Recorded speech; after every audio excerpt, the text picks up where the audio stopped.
परिणाम ताप संस्कार दुःखे गुणवृत्ति विरोधाश्च दुःखमेव सर्वं विवेकिनः हेयं दुःखम् अनागतं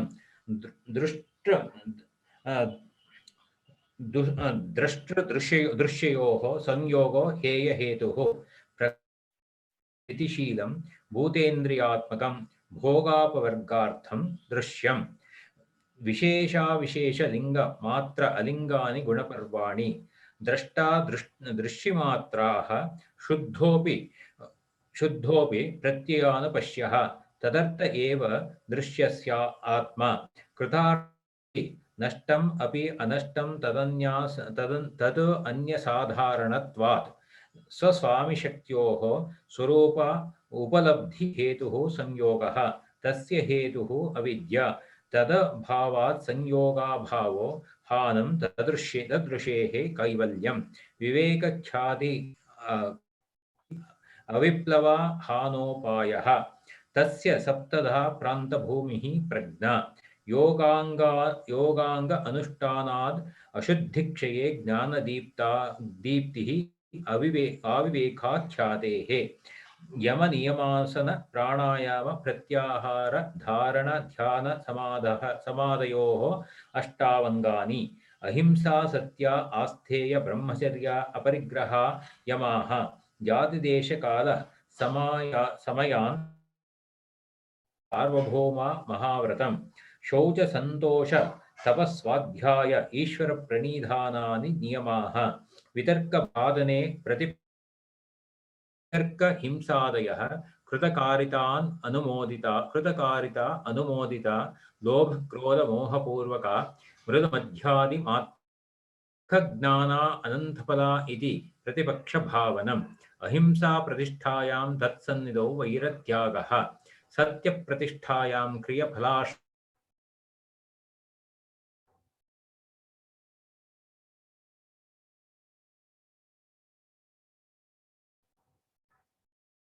खरन्ता संबोधः शौचात् स्वांगजुगुप्सा परैरसंसर्गः सत्वशुद्धि सौमनस्यै एकाग्र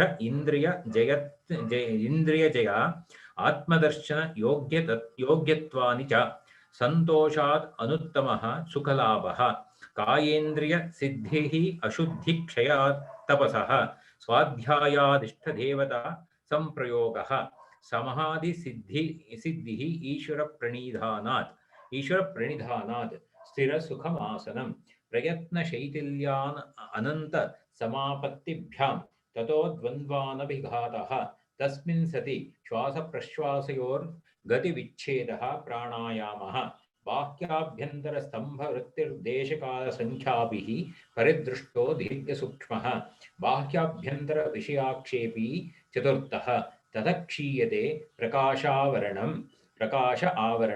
धारणासु च योग्यता मनसः स्वविषया संप्रयोगे चित्तस्य स्वरूपानुकार इवेन्द्रियाणां प्रत्याहारः ततः परम वश्यतेन्द्रियाणां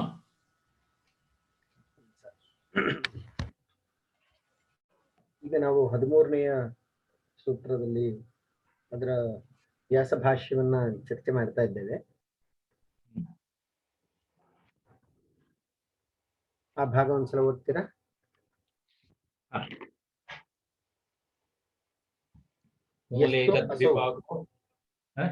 ಮೂಲೆ ತದ್ವಿಪಾಕೋ ಜಾತ್ಯಾವಿರ್ಭೋಗಾಃ ಅದರಲ್ಲಿ ಸ್ವಲ್ಪ ಭಾಗ ನಾವು ಚರ್ಚೆ ಮಾಡಿದ್ದೇವೆ. ಅದೇ ತಸ್ಮಾತ್ ಜನ ಪ್ರಾಯಾಣ್ ಅಂತರೇ ಕೃತಃ ಅಲ್ಲಿ ಮಾಡ್ಬೇಕಲ್ವಾ? ಅದಾಗಿದೆ ಅನ್ಸುತ್ತೆ, ತೊಂದರೆ ಇಲ್ಲ, ಅದನ್ನೇ ತಗೋಣ. ಪ್ರಧಾನ ಮತ್ತು ಗೌಣ ಕರ್ಮಗಳ ಅವನ ವರ್ಣಾಂತರ. ಅದಾದ್ಮೇಲೆ ದೃಷ್ಟ ಜನ್ಮ ವೇದನೀಯಸ್ತ್ವ ಏಕ ವಿಪಾಕಾರಂಭಿ ಭೋಗ ಹೇತುತ್ವಾತ್ द्विविपाकारांभि वायुर्भोग हेतुत्वान्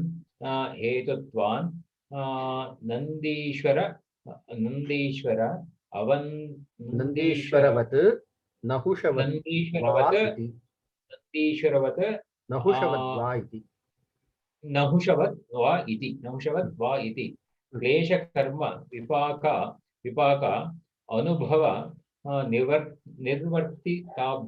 निर्वर्तिताभिस्तु वासनाभिः अनादिकाल सम्मूर्छितमिदं चित्तं विचित्रीकृतमिव सर्वतो मत्स्यजालं ग्रन्थिभिरिव इति ग्रन्थिभिरिव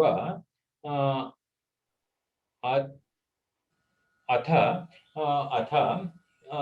इत्येत अनेकभावपूर्विका वासनाः यस्त्वयं कर्माशय एष एवैकभविक उक्त इति ये संस्काराः स्मृतिहेतवस्ता वासनास्ताश्च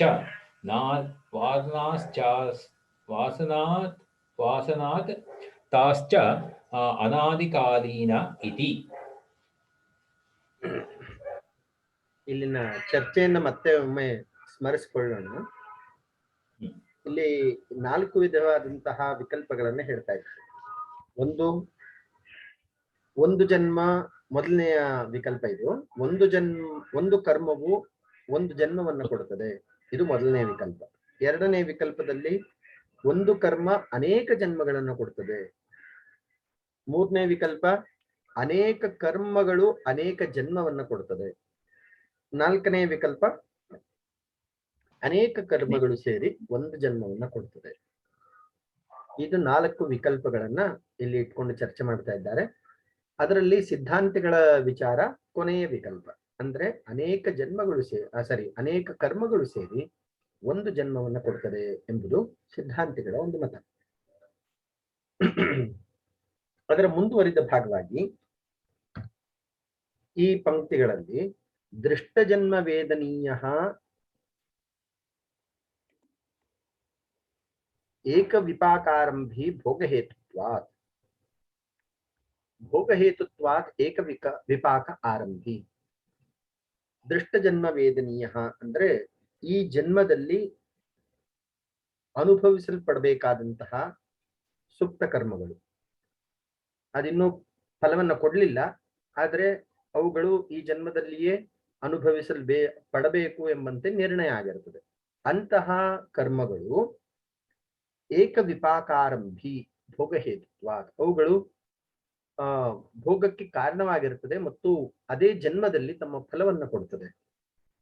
ಅಂದ್ರೆ ಈ ಕರ್ಮ ಫಲವನ್ನ ಈ ಜನ್ಮದಲ್ಲಿ ಉಪಭೋಗ ಮಾಡಬೇಕು ಅಂತ ಏನ್ ನಿಶ್ಚಯ ಆಗಿರ್ತದೋ ಅವುಗಳು ನಿಯತವಾಗಿರುತ್ತೆ. ಅದರಲ್ಲಿ ಯಾವುದೇ ಮತ್ತೆ ವಿಕಲ್ಪಕ್ಕೆ ಆಸ್ಪದ ಇಲ್ಲ.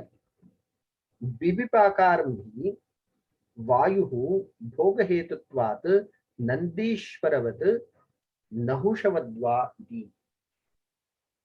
ಇನ್ನು ಐಹಿಕ ಕರ್ಮಗಳು ಅವುಗಳು ಏಕವಿಪಾಕಾರಂಭಿ ಅಥವಾ ದ್ವಿವಿಪಾಕಾರಂಭಿ ತ್ರಿವಿಪಾಕ ಎಂಬಂತೆ ಇಲ್ಲಿ ಉಲ್ಲೇಖ ಮಾಡ್ತಾ ಇದ್ದಾರೆ. ಏಕವಿಪಾಕ ಅಂದ್ರೆ ಒಂದು ಜನ್ಮದಲ್ಲಿ ಆ ಕರ್ಮಗಳ ಫಲವನ್ನ ಉಪಭೋಗಿಸುವಂಥದ್ದು. ಈ ಕರ್ಮಾಶಯವು ಈಗಾಗಲೇ ಹೇಳಿರುವ ಹಾಗೆ ಜಾತಿ, ಆಯು ಮತ್ತು ಭೋಗ ಈ ರೀತಿಯ 3 ಫಲವನ್ನ ಕೊಡುತ್ತದೆ. ಕೆಲವೊಂದು ಕರ್ಮಗಳು ದ್ವಿವಿಪಾಕಾರಂಭಿ ತ್ರಿವಿಪಾಕಾರಂಭಿ ಎಂಬುದಾಗಿಯೂ ಇರುತ್ತದೆ. ಅದಕ್ಕೆ ಉದಾಹರಣೆ ಪುತ್ರಕಾಮ ಮತ್ತು ಗ್ರಾಮಕಾಮಗಳಿಂದ ಇಲ್ಲಿ ಯಾಗ ಮಾಡಲ್ಪಟ್ರೆ ಅವು ಏಕವಿಪಾಕಾರಂಭವನ್ನ ಉಂಟು ಮಾಡುತ್ತದೆ. ಆದ್ರೆ ಆಯುಷ್ಕಾಮಾದಿ ಯಾಗಗಳನ್ನ ಮಾಡಿದಾಗ ಅವು ದ್ವಿವಿಪಾಕಾರಂಭವನ್ನು ಉಂಟು ಮಾಡುತ್ತದೆ ಎಂಬುದು. ಯಾಕಂದ್ರೆ ಅಲ್ಲಿ ಆಯಸ್ಸು ಮತ್ತು ಉಪಭೋಗ, ಜಾತಿ ಆಯು ಭೋಗ ಅಂತ ಇದೆಯಲ್ಲ, ಅದರಲ್ಲಿ ಆಯಸ್ಸು ಮತ್ತು ಭೋಗ ಎರಡನ್ನೂ ಪಡೆಯುವಂತಹ ಕರ್ಮಗಳು ಯಾವ್ಯಾವ ಇದೆಯೋ ಅದನ್ನ ದ್ವಿವಿಪಾಕಾರಂಭಿ ಎಂಬುದಾಗಿ ಇಲ್ಲಿ ಹೇಳ್ತಾ ಇದ್ದಾರೆ. ಅದಕ್ಕೆ ಉದಾಹರಣೆಯಾಗಿ ಇಬ್ಬರ ಉಲ್ಲೇಖವನ್ನ ಮಾಡಿದ್ದಾರೆ. ನಂದೀಶ್ವರ ಮತ್ತು ನಹುಷ ಎಂಬಂತೆ ಇಬ್ರು ಇಲ್ಲಿ ಅವರು ಈ ದ್ವೀಪಾಕಾರಂಭಿಗೆ ಉದಾಹರಣೆಯಾಗಿ ಭಾಷ್ಯಕಾರರು ಕೊಟ್ಟಿದ್ದಾರೆ. ನನಗೆ ಇವರ ಬಗ್ಗೆ ಹೆಚ್ಚಿನ ಮಾಹಿತಿ ಇಲ್ಲ. ನಿಮ್ಗೇನಾದ್ರೂ ಮಾಹಿತಿ ಇದೆಯಾ ಸರ್? ಇಲ್ಲ, ಗೊತ್ತಿಲ್ಲ. ನಹುಷ ಮತ್ತು ನಂದೀಶ್ವರ ಅಂತ ಹೇಳಿ ಇಬ್ಬರ ಉಲ್ಲೇಖ ಮಾಡಿದ್ದಾರೆ. ನಾನು ನಹುಷ ಚಕ್ರವರ್ತಿ ಕೇಳಿ, ನಹುಷ ಅಂದ್ರೆ ನಹುಷ ಚಕ್ರವರ್ತಿ ಹೆಸರು ಕೇಳಿ, ನಹುಷ ಅದು ಗೊತ್ತಿಲ್ಲ ಏನಂತ. ಹಾ ಹಾ ನಹುಷನ ಕಥೆ ಅಂತಲೇ ಏನೋ ಹಾ ಪ್ರಸಿದ್ಧ ಇದೆ. ಆದ್ರೆ ಇಲ್ಲಿ ನಾನು ಕೆಲವೊಂದು ಪುಸ್ತಕಗಳ ಪರಿಶೀಲನೆ ಮಾಡಿದಾಗ ಅವ್ರ ಹೆಸರು ಮಾತ್ರ ಉಲ್ಲೇಖ ಮಾಡಿದ್ದಾರೆ. ಆದ್ರೆ ಅದ್ರ ಬಗ್ಗೆ ಹೆಚ್ಚು ಮಾಹಿತಿ ನೋಡ್ಬೇಕಾಗಿದೆ. ನಹುಷನ ಕಥೆ ಅಂತ ಏನೋ ಕೇಳಿದೆ. ನಹುಷ ಏನಕ್ಕೆ ಪ್ರಸಿದ್ಧಿ ಗೊತ್ತಿಲ್ಲ, ಬಟ್ ಕಥೆ ಇದೆ, ಒಂದ್ ಸಣ್ಣ ಕಥೆ ಇದೆ. ನಹುಷ ಮತ್ತು ನಂದೀಶ್ವರ ಅಂತ ಹೇಳಿ ಇಬ್ಬರ ಉಲ್ಲೇಖ ಮಾಡಿದ್ದಾರೆ. ಇವನು ಯಾರು ಪಾರಿವಾಳಕ್ಕೆ ಇದ್ ಮಾಡಿದ್ ಯಾರು? ಪಾರಿವಾಳಕ್ಕೆ ತನ್ನ ಮಾಂಸ ಕೊಟ್ಟವನು ನಮಗೆ ಅಲ್ಲ, ಗಿಡಗ ಯಮ ಮತ್ತೆ ಇವನು ಇಂದ್ರ ಪರೀಕ್ಷೆ ಮಾಡಕ್ ಕೊಡ್ತಾರೆ. ನಹುಷ ಕರೆಕ್ಟ್. ನಹುಷನ ಪರೀಕ್ಷೆ ಮಾಡಕ್ಕೆ ಯಮ ಮತ್ತೆ ಇಂದ್ರ, ಗಿಡುಗ ಮತ್ತೆ ಯಮ ಗಿಡುಗನ ಮತ್ತೆ ಇವನು ಇಂದ್ರ ಅಂತ ಕಾಣಿಸುತ್ತೆ ಪಾರಿವಾಳದ ಇದ್ರಲ್ಲಿ ಬರ್ತಾರೆ. ಆವಾಗ ಇವನು ರಾಜಸ್ಥಾನದಲ್ಲಿ ಕೂತಿದಾಗ ಪಾರಿವಾಳ ಬಂದು ತ್ರಾಹಿಮಾಮ್ ಅಂತ ಹೇಳಿ ಇವನು ತೊಡೆ ಮೇಲೆ ಕೂತ್ಕೊಳ್ಳುತ್ತೆ. ಆಗ ಗಿಡುಗ ಅದು ನನ್ನ ಆಹಾರ, ನನಗೆ ಕೊಟ್ಬಿಡು ಅಂತ ಹೇಳ್ತಾರೆ. ಆಗ ಇದು ಯಾರು ನನಗೆ ಪರಿತ್ರಾಣ ಅಂದ್ರೆ ನನ್ನ ರಕ್ಷಣೆಗೆ ನನ್ನನ್ನ ಕೇಳ್ಕೊಂಡಿದಾರ, ನನ್ನ ಆಶ್ರಯದಲ್ಲಿದ್ದಾರೆ, ಅವ್ರನ್ನ ಕೊಡೋದಿಲ್ಲ ಅನ್ನೋ. ಆಗ ಧರ್ಮದ ಜಿಜ್ಞಾಸೆ ಉಂಟಾಗತ್ತೆ. ಆಗ ಧರ್ಮದ ಜಿಜ್ಞಾಸೆ ಉಂಟಾದಾಗ ಇವನು ಹೇಳ್ತಾನೆ ಇಲ್ಲ ಅಂತ. ಆ ಕಡೆಗೆ ನನ್ನ ಆಹಾರವನ್ನು ಕೊಡೋದು ನಿನ್ನ ಧರ್ಮ ಅದು, ಯಾಕಂದ್ರೆ ನನ್ನ ಆಹಾರವನ್ನು ಕಿತ್ಕೊಳ್ಳೋಕೆ ಇದಿಲ್ಲ ಅಂತ ಹೇಳ್ತಾರೆ. ಇವನು ನನ್ನ ಮಾಂಸನ್ನೇ ಕೊಡ್ತೀನಿ ಅಂತ ತನ್ನ ತೊಡೆಯನ್ನ ಕೊಡ್ತಾನೆ, ತೊಡೆಯ ಮಾಂಸ ಕೊಡ್ತಾನೆ. ಪ್ರಾಯಶಃ ಅದು ನಹುಷನ ಕಥೆ ಅಂತ ಕೊಡ್ತೀನಿ. ಸರಿ ಸರಿ. ನಂದೀಶ್ವರನ ಬಗ್ಗೆ ಏನಾದ್ರೂ ಮಾಹಿತಿ ಇದೆಯಾ? ನಂದೀಶ್ವರ ಅಂತ ಇನ್ನೊಬ್ಬರ ಬಗ್ಗೆ ಪ್ರಾಯಶಃ ಕತೆ ನಹುಷದ್ದೇ ಕಾಣಿಸುತ್ತೆ. ಯಾಕಂದ್ರೆ ಗಿಡ್ಗ ಮತ್ತೆ ಪಾರಿವಾಳ ಕತೆ ನಹುಷದ್ದೇ ಅಂತ ಅನ್ಕೊಂಡಿನಿ. ಆದ್ರೆ ಅದು ಇಲ್ಲಿ ಹೇಗ್ ಲಿಂಕ್ ಆಗತ್ತೆ ಗೊತ್ತಿಲ್ಲ. ಅದು ಅಲ್ಲಿ ಏನಂದ್ರೆ ಅವನು ಧರ್ಮದ ಇದು ಬಂದಾಗ, ಸೂಕ್ಷ್ಮ ಬಂದಾಗ ಪಾರಿವಾಳದ ಬದಲು ನನ್ನ ತೊಡೆಯ ಮಾಂಸವನ್ನು ಕೊಡ್ತೀನಿ, ತೊಡೆಯ ಮಾಂಸವನ್ನು ಕೊಡ್ತೀನಿ. ಐ ಥಿಂಕ್ ಅದು ಶಿಬಿನ ಏನ್ ಗೊತ್ತಾಗ್ತಲ್ಲ, ಶಿಬಿನ ಇರ್ಬೇಕು, ಗೊತ್ತಿಲ್ಲ, ಅದು ಕರೆಕ್ಟ್ ಆಗಿ ಗೊತ್ತಿಲ್ಲ. ಸರಿ ಸರಿ, ನೋಡ್ತೇನೆ ಮತ್ತೆಲ್ಲಾದ್ರೂ ಇದಕ್ಕೆ ಸಂಬಂಧಪಟ್ಟಂಗೆ ಮಾಹಿತಿ ಸಿಗ್ತದ ಅಂತ. ಯಾಕಂದ್ರೆ ಈ ಎರಡೂ ಪುಸ್ತಕಗಳಲ್ಲಿ ಕೇವಲ ಅವ್ರ ಹೆಸರನ್ನು ಮಾತ್ರ ಉಲ್ಲೇಖ ಮಾಡಿದ್ದಾರೆ, ಮುಂದೆ ಯಾವುದೇ ವಿವರಣೆಯನ್ನ ಕೊಡ್ಲಿಲ್ಲ.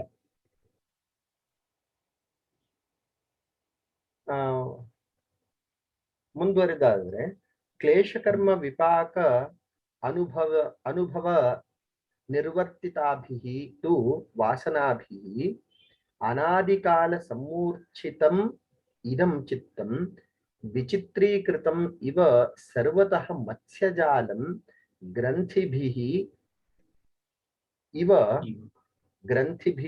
ಇವ ಆತತಂ ಇತಿ ಏತಾಹ ಅನೇಕ ಭವ ಪೂರ್ವಿಕಾಹ ವಾಸನಾಹ. ಇನ್ನು ವಾಸನೆಗಳು ಹೇಗೆ ಅನೇಕ ಭವಿ ಪೂರ್ವಿಕಾಹ ಅಂತ ಹೇಳ್ತಿದ್ದಾರೆ. ಈ ವಾಸನೆಗಳು ಎಷ್ಟೇ ಪುನರ್ಜನ್ಮಗಳನ್ನ ಪಡೆದುಕೊಂಡರೂ ಜೀವಿಯು ಈ ವಾಸನೆಯಿಂದ ಮುಕ್ತರಾಗಲಿಕ್ಕೆ ಸಾಧ್ಯ ಇಲ್ಲ. ಆದ್ದರಿಂದ ಇದನ್ನ ವಿಷಿಯಸ್ ಸರ್ಕಲ್ ಅಥವಾ ಒಂದು ಗ್ರಂಥಿಯು ಮತ್ತೊಂದು ಗ್ರಂಥಿಯನ್ನು ಉಂಟು ಮಾಡ್ತಾ ಇರ್ತದೆ. ಈ ಗಂಟನ್ನ ಬಿಡಿಸ್ಕೊಳ್ಳಿಕ್ಕೆ ಸಾಧ್ಯ ಇಲ್ಲ. ಆ ರೀತಿಯ ಒಂದು ಕರ್ಮ ಬಂಧ ಇದು ಅಂತ ಹೇಳಿದ್ದಾರೆ. ಕ್ಲೇಶ ಕರ್ಮ ವಿಪಾಕ ಅನುಭವ ನಿರ್ವರ್ತಿತಾಭಿ. ಈ ಕ್ಲೇಶ ಕರ್ಮಗಳನ್ನ ಅನುಭವಿಸಿಯೇ ನಾನು ಕೊನೆಗೊಳಿಸ್ತೇನೆ ಅಂದ್ರೆ ಅದು ಸಾಧ್ಯ ಇಲ್ಲ. ಯಾಕೆ ಸಾಧ್ಯ ಇಲ್ಲ ಅಂದ್ರೆ, ಒಂದು ಕ್ಲೇಶದ ಅನುಭವವನ್ನ ಅಥವಾ ಅದರ ಫಲವನ್ನ ಉಪಭೋಗಿಸುವಂತಹ ಸಂದರ್ಭದಲ್ಲಿಯೇ ಮತ್ತೊಂದು ಕ್ಲೇಶವನ್ನು ಉತ್ಪತ್ತಿ ಮಾಡ್ತಾ ಇರ್ತಾರೆ. ಅಥವಾ ಪ್ರತಿಯೊಂದು ಜೀವಿಯು ಕೂಡ ಒಂದು ಅನುಭವವನ್ನ ಪಡೆದುಕೊಳ್ಳುವಾಗಲೇ ಮತ್ತೊಂದು ನಿವೃತ್ತಿಯ ಮತ್ತೊಂದು ಗಂಟನ್ನ ಸೃಷ್ಟಿ ಮಾಡ್ತಾ ಇರ್ತದೆ. ಆದ್ದರಿಂದ ಇದು ಅನುಭವದಿಂದ ನಾಶ ಮಾಡಲಿಕ್ಕೆ ಸಾಧ್ಯ ಇಲ್ಲ. ವಾಸನಾಭಿ ಅನಾದಿ ಕಾಲ ಸಮೂರ್ಛಿತಂ ಇದಂ ಚಿತ್ತಂ. ಹಾಗಾದ್ರೆ ಇದು ಎಷ್ಟು ಜನ್ಮಗಳ ಹಿಂದಿನ ಕಥೆ ಇದೆ ಅಂತ ಕೇಳಿದ್ರೆ, ಅನಾದಿ ಕಾಲ ಸಮೂರ್ಛಿತಂ. ಈ ಚಿತ್ತವು ಅನಾದಿ ಕಾಲದಿಂದಲೂ ಈ ವಾಸನೆಯಿಂದ ಅಥವಾ ಅನುಭವದಿಂದ ಸಂಸ್ಕಾರಗಳಾಗ್ತದೆ. ಸಂಸ್ಕಾರಗಳು ವಾಸನಾ ಸ್ತರದಲ್ಲಿ ನಿಂತ್ಕೊಳ್ತದೆ. ವಾಸನಾ ಸ್ತರ ಅಂದ್ರೆ ಅದು ಏನು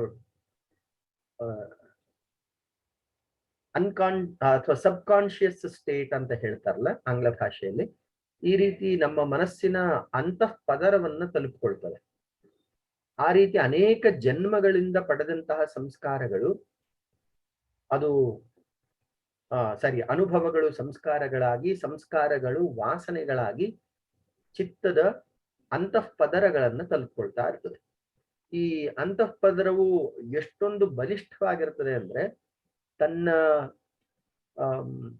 ಇತಿಮಿತಿಯನ್ನ ಮೀರ್ಲಿಕ್ಕೆ ಸಾಧ್ಯ ಆಗದಷ್ಟು ಅವುಗಳು ಜೀವಿಯನ್ನ ತಮ್ಮ ಹತೋಟಿಯಲ್ಲಿ, ಬದ್ಧತೆಯಲ್ಲಿ ಇಟ್ಕೊಳ್ತದೆ. ನೋಡಿ, ವಾಸನಾಭಿ ಅನಾದಿ ಕಾಲ ಸಮೂರ್ಛಿತಂ ಇದಂ ಚಿತ್ತಂ. ಈ ಚಿತ್ತವು ಅನೇಕ ವಾಸನೆಗಳಿಂದ ಅಥವಾ ಅನೇಕ ಅನುಭವ ಸಂಸ್ಕಾರಗಳಿಂದ ಪೂರಿತವಾಗಿ ಅದು ತನ್ನ ಸ್ವಾತಂತ್ರ್ಯವನ್ನೇ ಕಳೆದುಕೊಂಡಿರ್ತದೆ. ಇದಕ್ಕೆ ಪ್ರಾಯಶಃ ರಾಮಕೃಷ್ಣರು ಅಂತ ಕಾಣುತ್ತದೆ ಒಂದು ಒಳ್ಳೆಯ ಉದಾಹರಣೆಯನ್ನು ಕೊಟ್ಟಿರ್ತಾರೆ. ಒಂದು ಹಸುವಿಗೆ ತುಂಬಾ ದೀರ್ಘವಾದಂತಹ ಹಗ್ಗ ಕಟ್ಟಿರ್ತಾರೆ. ಆದ್ರೆ ಆ ಹಸು ಏನ್ ಮಾಡುತ್ತೆ, ಆ ಮರಕ್ಕೆ ಸುತ್ತಿ ಸುತ್ತಿ ಬಂದು ತನ್ನ ಹಗ್ಗವನ್ನ ತಾನೇ ಮೊಟಕುಗೊಳಿಸ್ಕೊಂಡಿರ್ತದೆ, ಸಂಕುಚಿತಗೊಳಿಸ್ಕೊಂಡಿರ್ತದೆ. ಆ ತರ ಈ ಚಿತ್ತವೂ ಕೂಡ ತನಗೆ ಇರುವಂತಹ ಸ್ವಾತಂತ್ರ್ಯ ಮರೆತು ಅದು ತನ್ನನ್ನೇ ತಾನು ಬಂಧಿಯನ್ನಾಗಿ ಮಾಡಿಕೊಳ್ತದೆ ಅಂತ ಇಲ್ಲಿ ಉಲ್ಲೇಖ ಮಾಡ್ತಿದ್ದಾರೆ. ಚಿತ್ತಂ ವಿಚಿತ್ರೀಕೃತಮಿವ ಸರ್ವತಃ ಮತ್ಸ್ಯಜಾಲಂ ಗ್ರಂಥಿಭಿ. ಹೇಗೆ ಮತ್ಸ್ಯಜಾಲವು ಅಥವಾ ಮೀನಿನ ನೆಟ್ ಅಥವಾ ಜಾಲ ಅದು ಮೀನನ್ನ ಎಲ್ಲೂ ಹೊರಗಡೆ ಹೋಗದೇ ಇದ್ದ ಹಾಗೆ ಸೂಕ್ಷ್ಮವಾದಂತಹ ಗ್ರಂಥಿಗಳಿಂದ ಕೂಡಿದೆಯೋ, ಅದೇ ರೀತಿ ಮತ್ಸ್ಯವೂ ಕೂಡ ಮನಸ್ಸು ಕೂಡ ಕರ್ಮ ಬಂಧನದಿಂದ ಬಿಡಿಸ್ಕೊಳ್ಳಿಕ್ಕಾಗದೆ ಅದರಲ್ಲೇ ಸಿಕ್ಕಾಕೊಂಡಿರ್ತದೆ. ಗ್ರಂಥಿಭಿ ಇವ ಆತತಂ ಇತಿ ಏತಾಹ ಅನುಭವ ಪೂರ್ವಿಕಾಹ ವಾಸನಃ.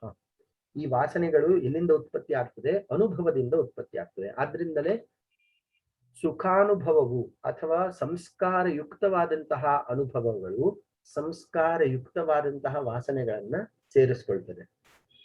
ಆದ್ರಿಂದ ನಾವು ಸದ್ವಿಚಾರವನ್ನ ಚಿಂತನೆ ಮಾಡಬೇಕು ಅಂತ ಹೇಳಿ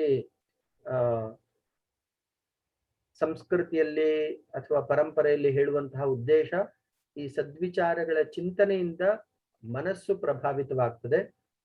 ಆ ಸಂಸ್ಕೃತವಾದಂತಹ ಮನಸ್ಸು ಮೋಚಕವಾಗುತ್ತೆ. ದುಷ್ಟ ವಿಚಾರಗಳ ಚಿಂತನೆಯಿಂದ ಮನಸ್ಸು ಇನ್ನೂ ಹೆಚ್ಚಿನ ಒಂದು ಬಂಧನವನ್ನೇ ಉಂಟು ಮಾಡಿಕೊಳ್ತದೆ. ಆದ್ದರಿಂದ ಸದ್ವಿಚಾರಗಳು ಯಾವಾಗಲೂ ಉಪಾಸ್ಯವಾಗಿರ್ಬೇಕು ಎಂಬುದು ಅಲ್ಲಿ ಹೇಳುವಂತಹ ಮೂಲಭೂತವಾದಂತಹ ಅಂಶ. ಸತಾಂ ಹಿ ವಾಣಿ ಗುಣಮೇವ ಭಾಷತೆ. ಸಜ್ಜನರ ಮಾತು ಸದ್ವಿಚಾರಗಳನ್ನೇ ಹೇಳುತ್ತೆ. ಆ ಸದ್ವಿಚಾರಗಳನ್ನ ಹೇಳುವುದು, ಕೇಳುವುದು, ಅದರ ಒಂದು ಪರಿಸರದಲ್ಲಿಯೇ ಇದ್ದಾಗ ಮನಸ್ಸು ಸತ್ಪ್ರಭಾವಯುಕ್ತವಾಗಿರ್ತದೆ. ಆಗ ಅದು ಸುಲಭವಾಗಿ ಮೋಚಕವಾಗಲಿಕ್ಕೆ ಸಾಧನವಾಗುತ್ತೆ ಅಂತ ಹೇಳ್ತಾರೆ. ಅನುಭವ ಅನೇಕ ಭವಪೂರ್ವಿಕಾಹ ವಾಸನಾಃ ಯಸ್ತ್ವಯಂ ಕರ್ಮಾಶಯಃ ಏಕೈಕ ಭವಿಕಃ ಉಕ್ತಃ ಇತಿ ಯೇ ಸಂಸ್ಕಾರಾಃ ಸ್ಮೃತಿಹೇತವಃ ತಾಃ ವಾಸನಾಃ ತಾಶ್ಚ ಅನಾದಿಕಾಲೀನಾಃ ಇತಿ. ಈ ಕರ್ಮಬಂಧವನ್ನು ಉಂಟು ಮಾಡುವಂತಹ ವಾಸನೆಗಳು ಅನಾದಿಕಾಲ್ಯವಾಗಿ, ಅಂದ್ರೆ ನಮಗೆ ಗೊತ್ತಿಲ್ಲದಷ್ಟು ಹಿಂದಿನ ಕಾಲದಿಂದಲೂ ಕೂಡ ಚಿತ್ತವು, ಪ್ರತಿಯೊಂದು ಜೀವಿಯ ಚಿತ್ತವು ಅನೇಕ ವಿಧವಾದಂತಹ ಸಂಸ್ಕಾರಗಳನ್ನ ಹೊಂದಿ ಅದು ಈಗಾಗಲೇ ತನ್ನ ವಾಸನೆಯ ಬಂಧಕ್ಕೆ ಒಳಪಟ್ಟಿರ್ತದೆ. ಈ ಬಂಧವನ್ನ ಬಿಡಿಸ್ಕೊಳ್ಳುವಂಥದ್ದು ಸುಲಭ ಸಾಧ್ಯವಲ್ಲ. ಆದ್ದರಿಂದ ಈಗ ಏನು ಹೇಳಲಿಕ್ಕೆ ಹೊರಟಿದ್ದಾರೆ ಅಂದ್ರೆ, ಇನ್ನೊಂದು ಪಕ್ಷ, ಯಾವುದು ಪಕ್ಷ?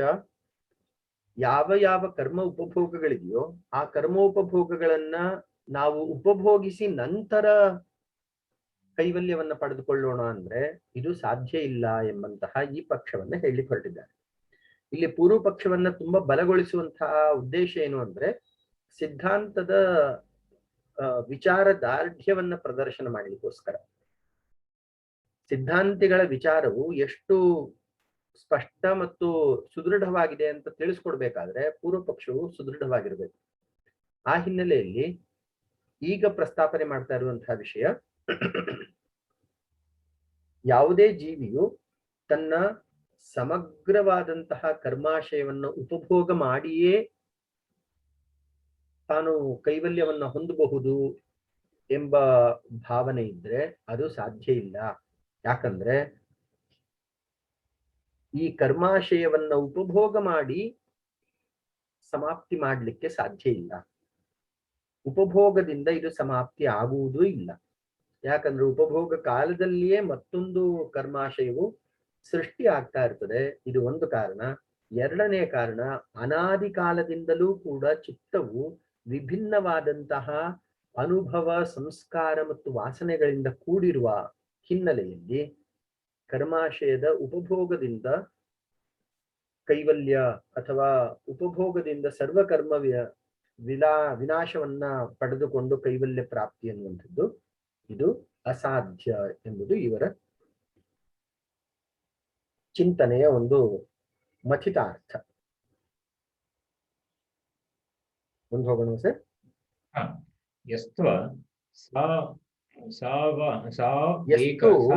ಸರ್ ಅಲ್ಲಿ ಏಕ ಏಕ ಎಷ್ಟು ಅಸೌ ಅಸೌ ಅಲ್ಲ, ಎಷ್ಟು ಸಾವೇಕ ಅಂತಿಲ್ಲ, ಎಷ್ಟು ಅಸಾವೇಕ ಅಂತಿದೆ. ಎಷ್ಟು ಅಸೌ ಅಂತ ಮಾಡ್ಕೋಬೇಕು. ಏಕಭವಿಕಃ ಎಷ್ಟು ಅಸೌ ಏಕಭವಿಕಃ ಏಕಭವಿಕಃ ಭವಿತಃ ಅಲ್ವ, ಭವಿಕಃ ಕರ್ಮಾಶಯಃ ಭವಿಕಃ ಕರ್ಮಾಶಯಃ ಸ ನಿಯತ ವಿಪಾಕಾಶ್ಚ ನಿಯತ ವಿಪಾಕಾಶ್ಚ ನಿಯತ ವಿಪಾಕಾಶ್ಚ ಅನಿಯತ ನಿಯತ ವಿಪಾಕಾಶ್ಚ ಅನಿಯತ ವಿಪಾಕಾಶ್ಚ ತತ್ರ ದೃಷ್ಟ ಜನ್ಮ ವೇದನೀಯಸ್ಯ ನಿಯತ ವಿಪಾಕಾಸ್ಥೈಃ ವಾ ಅಯಂ ನಿಯಮೋ ನ ತತ್ ದೃಷ್ಟ ಜನ್ಮ ವೇದನೀಯಾಸ್ಯ ನಿಯತ ವಿಪಾಕಸ್ಯ ಅನಿಯತ ವಿಪಾಕಸ್ಯ ಕಸ್ಮಾತ್ ಯಹ ಹಿ ದೃಷ್ಟಜನ್ಮ ವೇದನೀಯಃ ಅನಿಯತ ವಿಪಾಕಸ್ತಸ್ಯ ವಿಪಾಕಃ ತಸ್ಯ ತ್ರಯಾಗತಿಃ ಕೃತಸ್ಯ ಅವಿಪಕ್ವಸ್ಯ ವಿನಾಶಃ ಪ್ರಧಾನ ಕರ್ಮಣಿ ಇವ ಅಪಗಮನಂ ವಾ ನಿಯತ ವಿಪಾಕ ಪ್ರಧಾನ ಕರ್ಮಣಾಭಿಃ ಭೂತಸ್ಯ ವಾ ಚಿರ ಅವಸ್ಥಾನಾಂ ಇತಿ. ಈಗ ಏಕಭವಿಕಃ ಕರ್ಮಾಶಯಃ ಅಂತ ಹೇಳ್ತಾ ಇದ್ದಾರಲ್ಲ, ಎಷ್ಟು ಅಸೌ ಏಕಭವಿಕಃ ಕರ್ಮಾಶಯಃ ಸಹ ನಿಯತ ವಿಪಾಕಃ ಚ ಅನಿಯತ ವಿಪಾಕಶ್ಚ. ಏಕಭವಿಕಃ ಎಂಬ ಶಬ್ದಕ್ಕೆ ಒಂದು ಜನ್ಮದಲ್ಲಿ ಪ್ರಯೋಜನವನ್ನ ಕೊಡುವಂತಹ ಕರ್ಮಬಂಧಗಳು. ಈಗ ಉದಾಹರಣೆಗೆ ಒಂದು 100 ಕರ್ಮ ಇದೆ ಅಂತ ಇಟ್ಕೊಳ್ಳಿ. ಆ 100 ಕರ್ಮದ ಫಲವು ಒಂದು ಜನ್ಮದಲ್ಲಿ ಉಂಟಾಗಬೇಕು ಎಂಬ ನಿರ್ಣಯ ಇದ್ರೆ ಅಂತಹ 100 ಕರ್ಮಗಳನ್ನು ಸೇರಿಸಿ ಏಕಭವಿಕಃ ಅಂತ ಹೇಳ್ತಾರೆ. ಅದು ಒಂದು ಜನ್ಮದಲ್ಲಿ ಅದರ ಫಲ ಸಿಗುವಂಥದ್ದು. ಎಷ್ಟು ಅಸೌ ಏಕಭವಿಕಃ ಕರ್ಮಾಶಯಃ ಸಹ ನಿಯತ ವಿಪಾಕಶ್ಚ ಅನಿಯತ ವಿಪಾಕಶ್ಚ. ಇದು ಈ ಏಕಭವಿಕ ಕರ್ಮಾಶಯವು ನಿಯತ ವಿಪಾಕ ಅಂದ್ರೆ ನಿಶ್ಚಯವಾಗಿ ಅಥವಾ ನಿಶ್ಚಿತವಾದಂತಹ ಫಲವನ್ನ ಕೊಡುವಂತಹ ಕರ್ಮಗಳು. ಹಾಗೆಯೇ ಅನಿಯತ ವಿಪಾಕ, ಅನಿಯತವಾಗಿ ಅಥವಾ ಅನಿಯಮಿತವಾಗಿ ಕರ್ಮಫಲವನ್ನ ಕೊಡುವಂಥದ್ದು. ಒಂದು ನಿಯತವಾಗಿ, ನಿಯತ ಅಂದ್ರೆ ನಿಶ್ಚಿತ ಅಂತ ಅರ್ಥ. ನಿಶ್ಚಿತವಾಗಿ ಹೀಗೆ ಈ ಕರ್ಮದ ಫಲ ಅಂತ ಹೇಳಿ ಒಂದು ಜಾತಿ ಅಥವಾ ಒಂದು ಗುಂಪು. ಎರಡನೇ ಗುಂಪಿನ ಕರ್ಮಗಳು ಅದು ಅನಿಯತವಾದದ್ದು. ಅಂದ್ರೆ ಅವುಗಳು ನಿಶ್ಚಿತವಾಗಿ ಇದೇ ಸಂದರ್ಭದಲ್ಲಿ ಹೀಗೆ ಕೊಡುತ್ತೆ ಅಂತಲ್ಲ, ಅದು ವಿಭಿನ್ನವಾಗಿಯೂ ಕೊಡಬಹುದು. ಅದಕ್ಕೆ ಉಲ್ಲೇಖವನ್ನ ಹೀಗೆ ಮಾಡ್ತಾರೆ ನೋಡಿ. ತತ್ರ ದೃಷ್ಟಜನ್ಮ ವೇದನೀಯಸ್ಯ ನಿಯತ ವಿಪಾಕಸ್ಯ ಏವ ಅಯಂ ನಿಯಮಃ ನತು ಅದೃಷ್ಟಜನ್ಮ ವೇದನೀಯಸ್ಯ ಅನಿಯತ ವಿಪಾಕಸ್ಯ. ದೃಷ್ಟಜನ್ಮ ವೇದನೀಯಸ್ಯ ನಿಯತ ವಿಪಾಕಸ್ಯ ಅಯಂ ನಿಯಮಃ. ಈ ದೃಷ್ಟ ಜನ್ಮ ಅಂದ್ರೆ ಈಗ ಪ್ರಸ್ತುತವಾದಂತಹ ಯಾವ ಜನ್ಮ ಇದೆಯೋ ಜೀವಿಗೆ, ಅಂತಹ ಜನ್ಮದಲ್ಲಿ ಯಾವ ಫಲವನ್ನ ಅನುಭವಿಸಬೇಕು ಎಂಬಂತಹ ನಿಯತವಾದಂತಹ ಕರ್ಮ ಫಲಗಳಿರ್ತದೋ ಅವುಗಳಿಗೆ ಮಾತ್ರ ಈ ನಿಯಮ, ಏಕಭವಿಕ ಎಂಬಂತಹ ನಿಯಮ. ನಿಯತ ವಿಪಾಕಸ್ಯ ಏವ ಅಯಂ ನಿಯಮಃ ನತು ಅದೃಷ್ಟ ಜನ್ಮ ವೇದನೀಯಸ್ಯ ಅನಿಯತ ವಿಪಾಕಸ್ಯ. ಇನ್ನು ಅನಿಯತವಾಗಿ ಕರ್ಮ ಫಲಗಳನ್ನ ಕೊಡುವಂಥದ್ದು, ಇದೇ ಸಂದರ್ಭದಲ್ಲಿ ಅದರ ಫಲ ಬರುತ್ತೆ ಅಂತಿಲ್ಲ, ಯಾವಾಗಾದ್ರೂ ಬರ್ಬೋದು. ಅದು ರ್ಯಾಂಡಮ್ ಆಗಿ ಯಾವುದೇ ಸಂದರ್ಭದಲ್ಲಿ ಅದು ತಮ್ಮ ಕರ್ಮ ಫಲವನ್ನ ಕೊಡಬಹುದು. ಇದಕ್ಕೆ ಪೂರಕವಾಗಿ ಹಿಂದೆ ಒಂದು ಮಾತನ್ನು ಹೇಳಿದ್ರು, ನಾರಕಾಣಾಂ ನಾಸ್ತಿ ದೃಷ್ಟಜನ್ಮ ವೇದನೀಯ ಕರ್ಮಾಶಯ ಅಂತ ಹೇಳಿದ್ರು. ಇದು ಪ್ರಮುಖವಾದಂತಹ ವಾಕ್ಯ.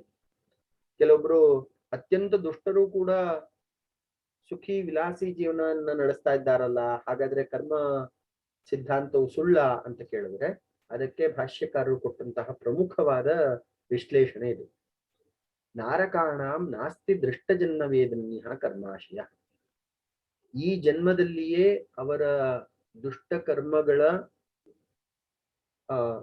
ಉಪಭೋಗ ಸಾಧ್ಯವಿಲ್ಲವಾದ್ದರಿಂದ ಅಂತಹ ನಾರಕಿಗಳು ಅಂದ್ರೆ ನರಕ ಜನ್ಮ ಪ್ರಾಪ್ತಿಗೆ ಅರ್ಹರಾದವರು, ಯೋಗ್ಯರಾದವರು, ಅವರಿಗೆ ಅತ್ಯಂತ ಗಾಢವಾದಂತಹ ಕರ್ಮಾಶಯವು ಇರುವ ಕಾರಣ, ಒಂದೇ ಜನ್ಮದಲ್ಲಿ ಅದರ ಫಲ ಉಪಲಬ್ಧಿ ಆಗದೇ ಇರುವ ಕಾರಣ ಅವರು ಈ ಜನ್ಮದಲ್ಲಿ ಸುಖಿಗಳಾಗಿ ಮುಂದುವರಿತಾರೆ. ಆದ್ರೆ ಮುಂದೆ ಅವರಿಗೆ ಆ ಕರ್ಮದ ಅತ್ಯಂತ ತೀವ್ರತರವಾದಂತಹ ನಾರಕಾದಿ ಜನ್ಮಗಳು ಉತ್ಪತ್ತಿ ಆಗ್ತವೆ ಎಂಬುದು ಭಾಷ್ಯಕಾರರ ಅಭಿಮತ.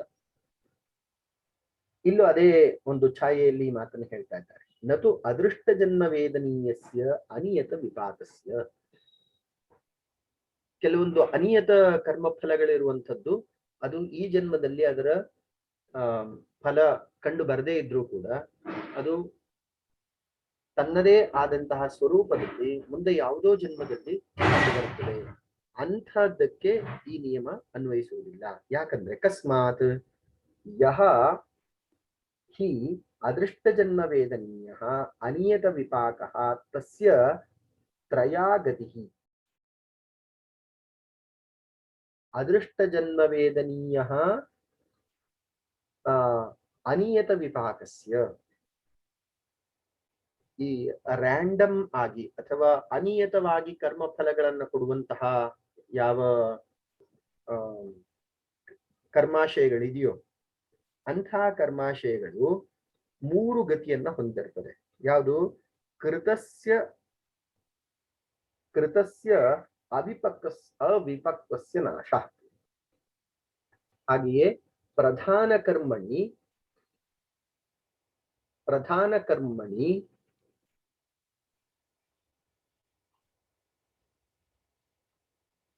ಇವ ಅಪಗಮನಂ.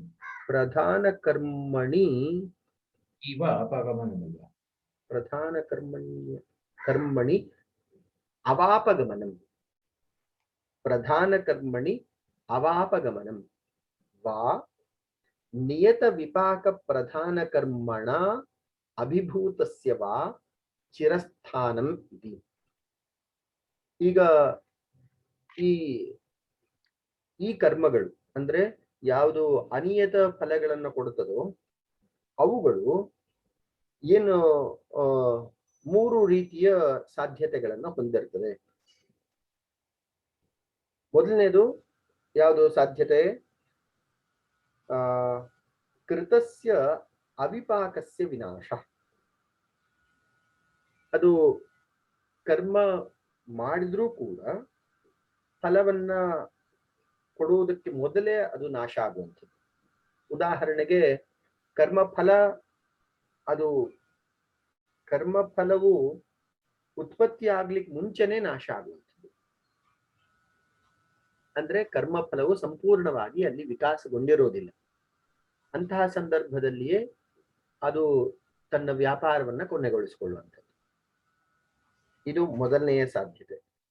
ಎರಡನೆಯ ಸಾಧ್ಯತೆ ಪ್ರಧಾನ ಕರ್ಮಣಿ ಅವಾಪಗಮನಂ ವಾ. ಇನ್ನು ಈ ಅನಿಯತವಾದಂತಹ ಕರ್ಮಫಲಗಳು ಯಾವುದೋ ಪ್ರಧಾನವಾದಂತಹ ಕರ್ಮಫಲ ಕೊಡ್ತಾ ಇರುವಂತಹ ಸಂದರ್ಭದಲ್ಲಿ ಅದ್ರ ಜೊತೆ ಜೋಡಿಸ್ಕೊಳ್ಳುವಂಥದ್ದು.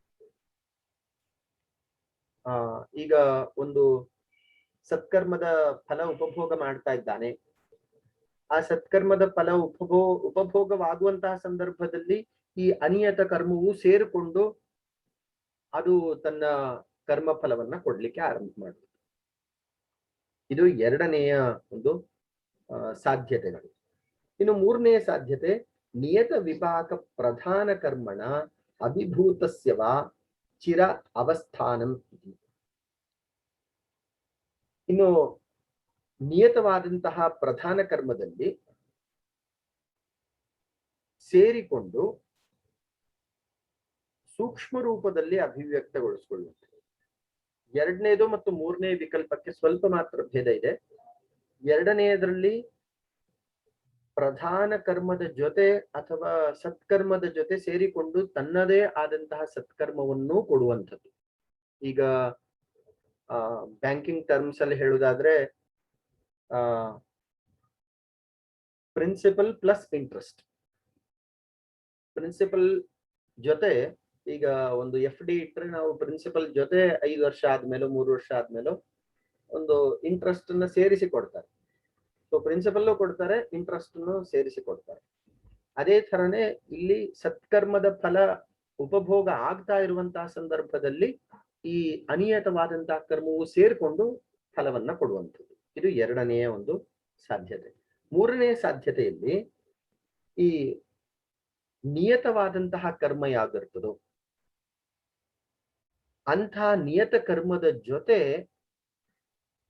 ಅನಿಯತ ಕರ್ಮಗಳು ಗೌಪ್ಯವಾಗಿ ಸೇರಿಕೊಂಡು ಫಲವನ್ನ ಕೊಡುವಂಥದ್ದು. ಈಗ ಇದಕ್ಕೆ ಉದಾಹರಣೆ ಕೊಡೋದಾದ್ರೆ ಕಾಂಪೌಂಡ್ ಇಂಟ್ರೆಸ್ಟ್.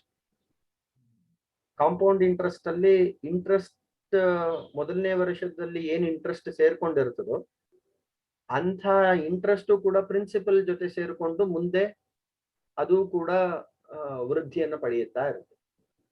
ಸೊ ಈ ಕಾಂಪೌಂಡ್ ಇಂಟ್ರೆಸ್ಟ್ ಏನು ಗೌಪ್ಯವಾಗಿ ಸೇರ್ಕೊಳ್ತದೆ, ಪ್ರಧಾನವಾಗಿ ಸೇರ್ಕೊಳ್ಳೋದಿಲ್ಲ, ಗೌಪ್ಯವಾಗಿ ಸೇರ್ಕೊಳ್ತದೆ.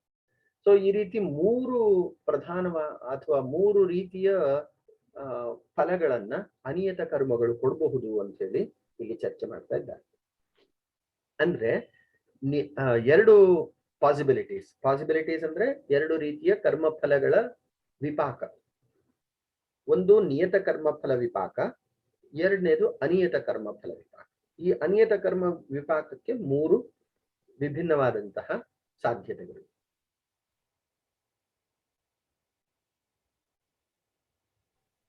ಮುಂದುವರಿಯೋಣ ಸರ್. ತತ್ರ ಕೃತಸ್ಯ ಅವಿಪಕ್ವಸ್ಯ ನಾಶೋಃ ಯಥಾ ಕರ್ಮೋದಯಾತ್ ಇಹ ಏವ ನಾಶಃ ಕೃಷ್ಣಸ್ಯ ಯತ್ರ ಇದಂ ಉಕ್ತಂ ದ್ವೇ ವೈ ಕರ್ಮಣಿ ವೇದಿತವ್ಯೇ ಪಾಪಕಸ್ತೈಕೋ ರಾಶಿಃ ಪುಣ್ಯಕೃತೋ ಅಪಹಂತಿ ತದಿಚ್ಛಸ್ವ ಕರ್ಮಣಿ ಸುಕೃತಾನಿ ಕರ್ತುಮಿಹಿ ಏವ ತೇ ಕರ್ಮ ಕವಯೋ ವೇದಯಂತೆ. ತತ್ರ ಕೃತಸ್ಯ ಅವಿಪಾಕಸ್ಯ ನಾಶಃ. ಈ ಸತ್ಕರ್ಮಗಳು ತಮ್ಮ ದುಷ್ಕರ್ಮಗಳ ವಿಪಾಕವನ್ನು ನಾಶ ಮಾಡುತ್ತದೆ. ತತ್ರ ಕೃತಸ್ಯ ಅವಿಪಾಕಸ್ಯ ನಾಶ. ಇನ್ನು ದುಷ್ಕರ್ಮವು ಕರ್ಮ ವಿಪಾಕವನ್ನು ಹೊಂದಿಲ್ಲ, ಅಂತಹ ಕರ್ಮ ವಿಪಾಕವನ್ನು ಹೊಂದದಂತಹ ಕರ್ಮ ಫಲಗಳನ್ನು ಕೂಡ ಸತ್ಕರ್ಮವು ನಾಶ ಮಾಡುತ್ತದೆ. ಅವಿಪಾಕಸ್ಯ ನಾಶ ಯಥಾ ಶುಕ್ಲಕರ್ಮ ಉದಯಾತ್ ಇಹೈವ ನಾಶ ಕೃಷ್ಣಸ್ಯ. ಈಗ ಉದಾಹರಣೆ ಏನ್ ಕೊಡ್ತಾರೆ? ಶುಕ್ಲಕರ್ಮ ಉದಯಾತ್. ಈಗ ಒಬ್ಬ ಮನುಷ್ಯ ಸತ್ಕರ್ಮ ಮಾಡ್ತಾ ಇದ್ದಾನೆ. ಸತ್ಕರ್ಮ ಅನ್ನೋ ಶಬ್ದಕ್ಕೆ ಇಲ್ಲಿ ಧಾರ್ಮಿಕ ಕರ್ಮಾಚರಣೆ ಅಂತಲ್ಲ, ಸದ್ವಿಚಾರದಿಂದ ಕಾಯೇನ ವಾಚ ಮನಸ ಯಾವ ಕರ್ಮವನ್ನು ಮಾಡುತ್ತಾನೋ ಅದು. ಅಂದ್ರೆ ಒಳ್ಳೆಯ ಭಾವನೆಯಿಂದ, ಸದ್ಭಾವನೆಯಿಂದ ಮಾಡುವಂತಹ ಎಲ್ಲ ಕರ್ಮಗಳು ಸತ್ಕರ್ಮ ಅಂತ ಹೇಳಲ್ಪಡ್ತದೆ. ಧಾರ್ಮಿಕ ಕರ್ಮ ಎಂಬ ಅರ್ಥ ಎಲ್ಲೂ ಕೊಡ್ಲಿಲ್ಲ. ಆದ್ದರಿಂದ ಸದ್ವಿಚಾರದಿಂದ ಮಾಡುವಂತಹ ಕರ್ಮವು ಆ ಸಂದರ್ಭದಲ್ಲಿ ಅವನ ಮನಸ್ಸಿನಲ್ಲಿ ದುಷ್ಕಾರ್ಯವನ್ನ, ದುಷ್ಟ ವಿಚಾರವನ್ನ ಉತ್ಪತ್ತಿ ಆಗ್ಲಿಕ್ಕೆ ಅವಕಾಶ ಕೊಡುವುದಿಲ್ಲ. ನೋಡಿ, ಯಥಾ ಶುಕ್ಲಕರ್ಮ ಉದಯಾತ್ ಇಹೈವ ನಾಶ ಕೃಷ್ಣಸ್ಯ. ಒಳ್ಳೆಯ ವಿಚಾರ ಒಬ್ಬನ ಮನಸ್ಸಿನಲ್ಲಿ ಇದೆ ಅಂದ್ರೆ ಆ ಕ್ಷಣದಲ್ಲಿ ಅಥವಾ ಆ ಸಂದರ್ಭದಲ್ಲಿ ಅವನ ಮನಸ್ಸಿನಲ್ಲಿ ಸದ್ವಿಚಾರವನ್ನು ಹೊರತುಪಡಿಸಿ ದುಷ್ಟ ವಿಚಾರಗಳು ಉತ್ಪತ್ತಿ ಆಗ್ಲಿಕ್ಕೆ ಅದು ಬಿಡೋದಿಲ್ಲ. ಸದ್ವಿಚಾರದಲ್ಲಿ ಮನಸ್ಸು ಸಂಪೂರ್ಣವಾಗಿ ಲಗ್ನವಾಗಿದ್ರೆ. ಯತ್ರ ಇದಂ ಉಕ್ತಂ. ಈಗ ಒಂದು ದೃಷ್ಟಾಂತವನ್ನ, ಉಲ್ಲೇಖವನ್ನ ಕೊಡ್ತಾ ಇದ್ದಾರೆ. ದ್ವೇ ದ್ವೇ ಹವೈ ಕರ್ಮಣಿ ವೇದಿತವ್ಯೇ ಪಾಕಸ್ಯ ಏಕೋ ರಾಶಿ ಪಾಪಕಸ್ಯ ಏಕೋ ರಾಶಿ ಪುಣ್ಯಕೃತಃ ಅಪಹಂತಿ. ದ್ವೇ ದ್ವೇ ಕರ್ಮಣಿ ವೇದಿತವ್ಯೇ. ಕರ್ಮಗಳು ಎರಡು ರೂಪವಾದದ್ದು, ಶುಕ್ಲ ಮತ್ತು ಕೃಷ್ಣ. ಇದಕ್ಕೆ ಸಂಬಂಧಪಟ್ಟಂತೆ ಕರ್ಮಗಳನ್ನ 4 ವಿಭಾಗ ಮಾಡ್ತಾರೆ. ಅದ್ರ ಬಗ್ಗೆ ಮುಂದಿನ ಪ್ಯಾರಾಗ್ರಾಫ್ ಅಲ್ಲಿ ಇನ್ನೂ ವಿಸ್ತಾರವಾದಂತಹ ಚರ್ಚೆ ಇದೆ. ಇಲ್ಲಿ ಶುಕ್ಲ ಮತ್ತು ಕೃಷ್ಣ, ಪಾಪಕರ್ಮ ಮತ್ತು ಪುಣ್ಯಕರ್ಮ ಎಂಬುದಾಗಿ 2 ವಿಭಾಗವನ್ನು ಮಾತ್ರ ತೆಗೆದುಕೊಂಡಿದ್ದಾರೆ.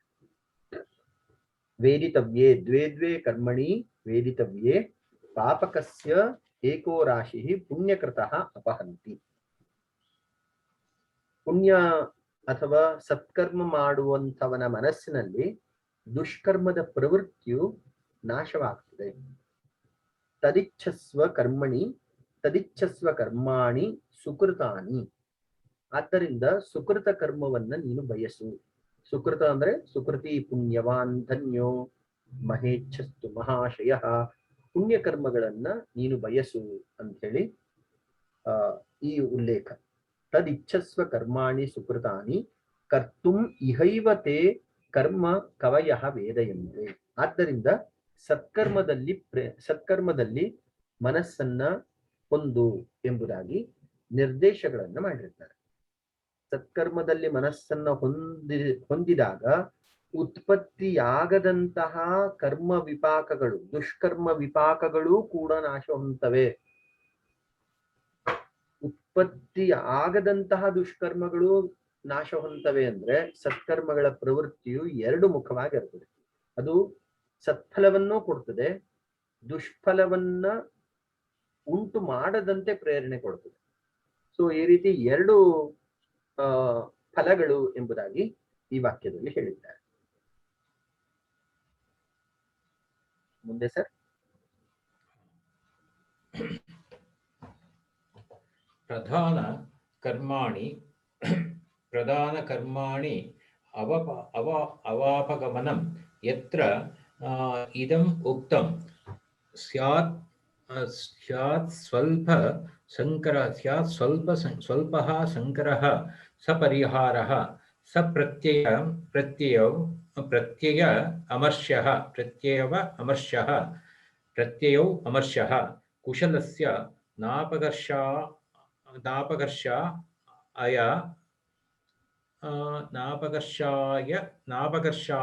ನಾಪಕರ್ಷಾಯ ಅಲಂ ಕಸ್ಮಾತ್ ಕುಶಲಂ ಹಿ ಮೇ ಬಪ್ಪನ್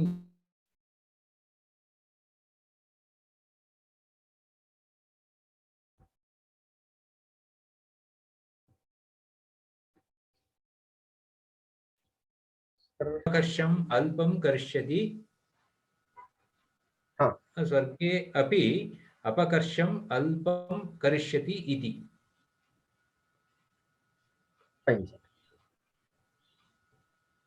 ಈಗ ಪುಣ್ಯಕರ್ಮದ ಫಲವೇನು ಎಂಬುದಾಗಿ ಇತೋಪ್ಯತಿಶಯವಾಗಿ ಇಲ್ಲಿ ವರ್ಣನೆ ಮಾಡ್ತಾ ಇದ್ದಾರೆ. ಪ್ರಧಾನ ಕರ್ಮಣಿ ಅವಾಪಗಮನಂ ಯತ್ರ ಇದಮುಕ್ತಂ. ಈ ಪುಣ್ಯಕರ್ಮದ ಫಲ ಏನು ಅಂದ್ರೆ ಅದು ಪಾಪಕರ್ಮವು ವಿಪಾಕವಾಗದಂತೆ ನೋಡಿಕೊಳ್ತದೆ ಮತ್ತು ಪುಣ್ಯಕರ್ಮದ ಸಂದರ್ಭದಲ್ಲಿ ಯಾವ ಪಾಪಕರ್ಮವು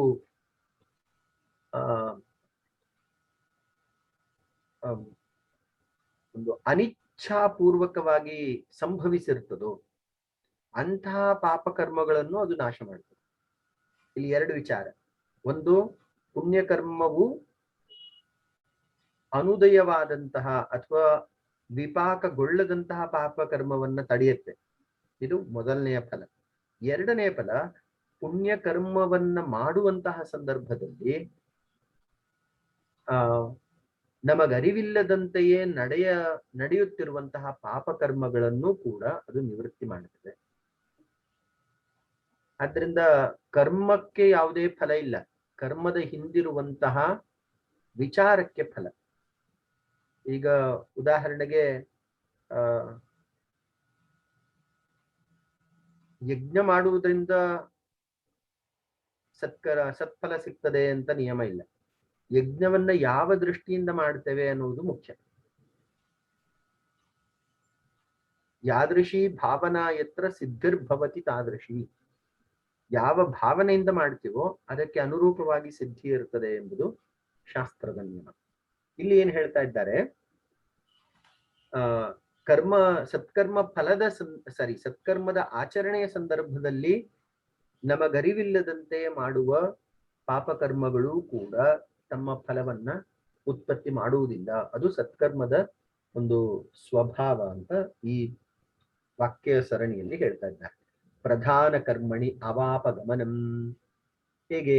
ಯತ್ರ ಇದಮುಕ್ತಂ ಸ್ಯಾತ್ ಸ್ವಲ್ಪ ಸಂಕರಃ ಸಪರಿಹಾರಃ ಸಪ್ರತ್ಯವಮರ್ಷಃ ಕುಶಲಸ್ಯ ನ ಅಪಕರ್ಷಾಯ ಅಲಂ. ಈಗ ಸ್ಯಾತ್ ಸ್ವಲ್ಪ ಸಂಕರಃ, ಯಾವುದೇ ಕರ್ಮವು ಅದು ಸತ್ಕರ್ಮವಾಗ್ಲಿ ಅಥವಾ ದುಷ್ಕರ್ಮವಾಗ್ಲಿ, ಯಾವುದೇ ಕರ್ಮವು ಸಂಪೂರ್ಣವಾಗಿ ಪರಿಶುದ್ಧ ಎಂಬುದು ಇಲ್ಲ. ಸತ್ಕರ್ಮ ಆಚರಣೆಯಲ್ಲೂ ಕೂಡ ಅನೇಕ ಪಾಪಕರ್ಮಗಳು ಸಂಭವಿಸ್ತಾನೆ ಇರ್ತದೆ. ಜೀವೋ ಜೀವಸ್ಯ ಜೀವನಂ. ಪ್ರತಿಯೊಂದು ಜೀವಿಯು ಜೀವಿಸುವಂತಹ ಸಂದರ್ಭದಲ್ಲಿ ತಿಳಿದೋ ತಿಳಿಯದೆಯೋ ಅನೇಕ ಸೂಕ್ಷ್ಮವಾದಂತಹ ಜೀವಿಗಳಿಂದ ಹಿಡಿದು ಸ್ಥೂಲವಾದಂತಹ ಜೀವಿಗಳವರೆಗೆ ಅವುಗಳನ್ನ ನಾಶ ಮಾಡಿಕೊಂಡೇ ಬಂದಿರ್ತದೆ. ಆದರೆ ಸ್ಯಾತ್ ಸ್ವಲ್ಪ ಸಂಕರಃ ಸಪರಿಹಾರಃ ಪ್ರತ್ಯವಮರ್ಷಃ. ಇಂತಹ ಸತ್ಕರ್ಮಗಳ ಆಚರಣೆಯಲ್ಲಿ ಪಾಪಕರ್ಮವು ಯಾವುದು ಉಂಟಾಗ್ತದೋ ಅಂತಹ ಪಾಪಕರ್ಮದ ಫಲವು ಅಥವಾ ಪಾಪಕರ್ಮದ ನಿವೃತ್ತಿಯನ್ನು ಕೂಡ ಇದೇ ಸತ್ಕರ್ಮ ಮಾಡ್ತದೆ. ಅದು ಪುಣ್ಯ ಫಲದ ಒಂದು ವಿಶೇಷತೆ ಅಂತ ಹೇಳ್ತಾ ಇದ್ದಾರೆ. ಕುಶಲಸ್ಯ ನ ಅಪಕರ್ಷಾಯ ಅಲಂ. ಹಾಗಾದ್ರೆ ಒಬ್ಬ ಸತ್ಕರ್ಮ ಮಾಡುವವನು ಅನಿಚ್ಛಾಪೂರ್ವಕವಾಗಿ ಅಥವಾ ಬುದ್ಧಿಪೂರ್ವಕವಲ್ಲದೆ ಯಾವುದೇ ಒಂದು ಪಾಪಕರ್ಮವನ್ನ ಮಾಡಿದ್ರೆ ಅಂತಹ ಪಾಪಕರ್ಮದ ಫಲವೂ ಕೂಡ ನಾಶ ಆಗೋಗುತ್ತಲ್ಲ ಅಂತ ಕೇಳಿದ್ರೆ ಹಾಗಾಗುವುದಿಲ್ಲ. ಸತ್ಕರ್ಮದ ಪ್ರಭಾವ ಯಾವತ್ತೂ ಹೆಚ್ಚಾಗಿರ್ತದೆ. ಅದರ ನಿರ್ವರ್ತನೆಯಲ್ಲಿ ಉಂಟಾಗುವಂತಹ ಪಾಪಕರ್ಮಗಳು ತಮ್ಮ ಫಲವನ್ನ ನಶಿಸಿಕೊಳ್ತವೆ ಅಂತ ಇಲ್ಲಿ ಹೇಳ್ತಾ ಇದ್ದಾರೆ. ಉದಾಹರಣೆ ಕೊಡುವುದಾದ್ರೆ, ಈಗ ಒಂದು ಸದ್ಭಾವನೆಯಿಂದ ಲೋಕಹಿತಾರ್ಥವಾಗಿ ದಾನ ಧರ್ಮಾದಿ ಕರ್ಮಗಳು ಅಥವಾ ಯಜ್ಞಯಾಗಾದಿ ಕರ್ಮಗಳು ಇವುಗಳನ್ನ ಮಾಡ್ತಾರೆ ಅಂತ ಇಟ್ಕೊಳ್ಳೋಣ. ಅಂತಹ ಯಜಮಾನನು ಈಗ ಯಜ್ಞಯಾಗಾದಿ ಕರ್ಮಗಳನ್ನ ಮಾಡುವಂತಹ ಸಂದರ್ಭದಲ್ಲಿ ಅನೇಕ ಪಾಪಕರ್ಮಗಳು ಕೂಡ ಅವನಿಗೆ ಸೇರಿಕೊಳ್ತದೆ. ಅಲ್ಲಿ ಅನೇಕ ಸೂಕ್ಷ್ಮ ಜೀವಿಗಳ ಹನನ ನಡೆಯುತ್ತೆ ಅಥವಾ ಅವುಗಳ ಜೀವ ವಧೆ ಆಗ್ತದೆ. ಇಂತಹ ಸಂದರ್ಭದಲ್ಲಿ ಸತ್ಕರ್ಮದ ಫಲವು ಈ ರೀತಿಯ ಅಲ್ಪ ಪಾಪಕರ್ಮದ ಫಲವನ್ನು ನಾಶಪಡಿಸ್ತದೆ. ಯಾಕಂದ್ರೆ ಇದರ ಸತ್ಕರ್ಮದ ಫಲ ಅಷ್ಟು ತೀವ್ರವಾಗಿರುತ್ತದೆ ಎಂಬುದು ಭಾಷ್ಯಕಾರರ ಅಭಿಮತ. ಕುಶಲಸ್ಯ ನ ಅಪಕರ್ಷಾಯ ಅಲಂ ಕಸ್ಮಾತ್ ಕುಶಲಂ ಹಿ ಮೇ ಬಹು ಅನ್ಯರಸ್ತಿ ಯತ್ರ ಅಯಂ ಆವಾಪಂ ಗತಃ ಸ್ವರ್ಗೇ ಅಪಿ ಅಪಕರ್ಷಂ ಅಲ್ಪಂ ಕರಿಷ್ಯತಿ ಇತಿ. ಈ ಸುಖ ಅಥವಾ ಪುಣ್ಯಕರ್ಮಗಳೇನಿದೆಯೋ ಅವುಗಳು ಕುಶಲಂ ಮೇ ಹಿ ಬಹು ಅಸ್ತಿ ಅನ್ಯತ್. ಈ ಸತ್ಕರ್ಮಗಳ ಅನುಷ್ಠಾನದಿಂದ ಯಾವ ಪುಣ್ಯೋದಯ ಆಗುತ್ತೋ ಅಂತಹ ಪುಣ್ಯೋದಯವು ಸತ್ಕರ್ಮಗಳ ಅನುಷ್ಠಾನದ ಕಾಲದಲ್ಲಿ ಉಂಟಾಗುವ ಅಲ್ಪ ಪಾಪಕರ್ಮವನ್ನ ಸುಲಭವಾಗಿ ನಾಶ ಮಾಡುವಷ್ಟು ಸಮರ್ಥವಾಗಿರ್ತದೆ. ಬಹು ಅಸ್ತಿ. ಆದ್ದರಿಂದ ಸತ್ಕರ್ಮದ ಪ್ರಭಾವ ಹೆಚ್ಚಿರ್ತದೆ. ಅದರ ಅನುಷ್ಠಾನ ಕಾಲದಲ್ಲಿ, ನಿರ್ವರ್ತನ ಕಾಲದಲ್ಲಿ ಉಂಟಾಗುವಂತಹ ಪಾಪೋದಯವು ಅಲ್ಪವಾಗಿರುತ್ತದೆ. ಯತ್ರ ಅಯಂ ಅವಾಪಂಗತಃ ಸ್ವರ್ಗೇ ಅಪಿ ಅಪಕರ್ಷಂ ಅಲ್ಪಂ ಕರಿಷ್ಯತಿ.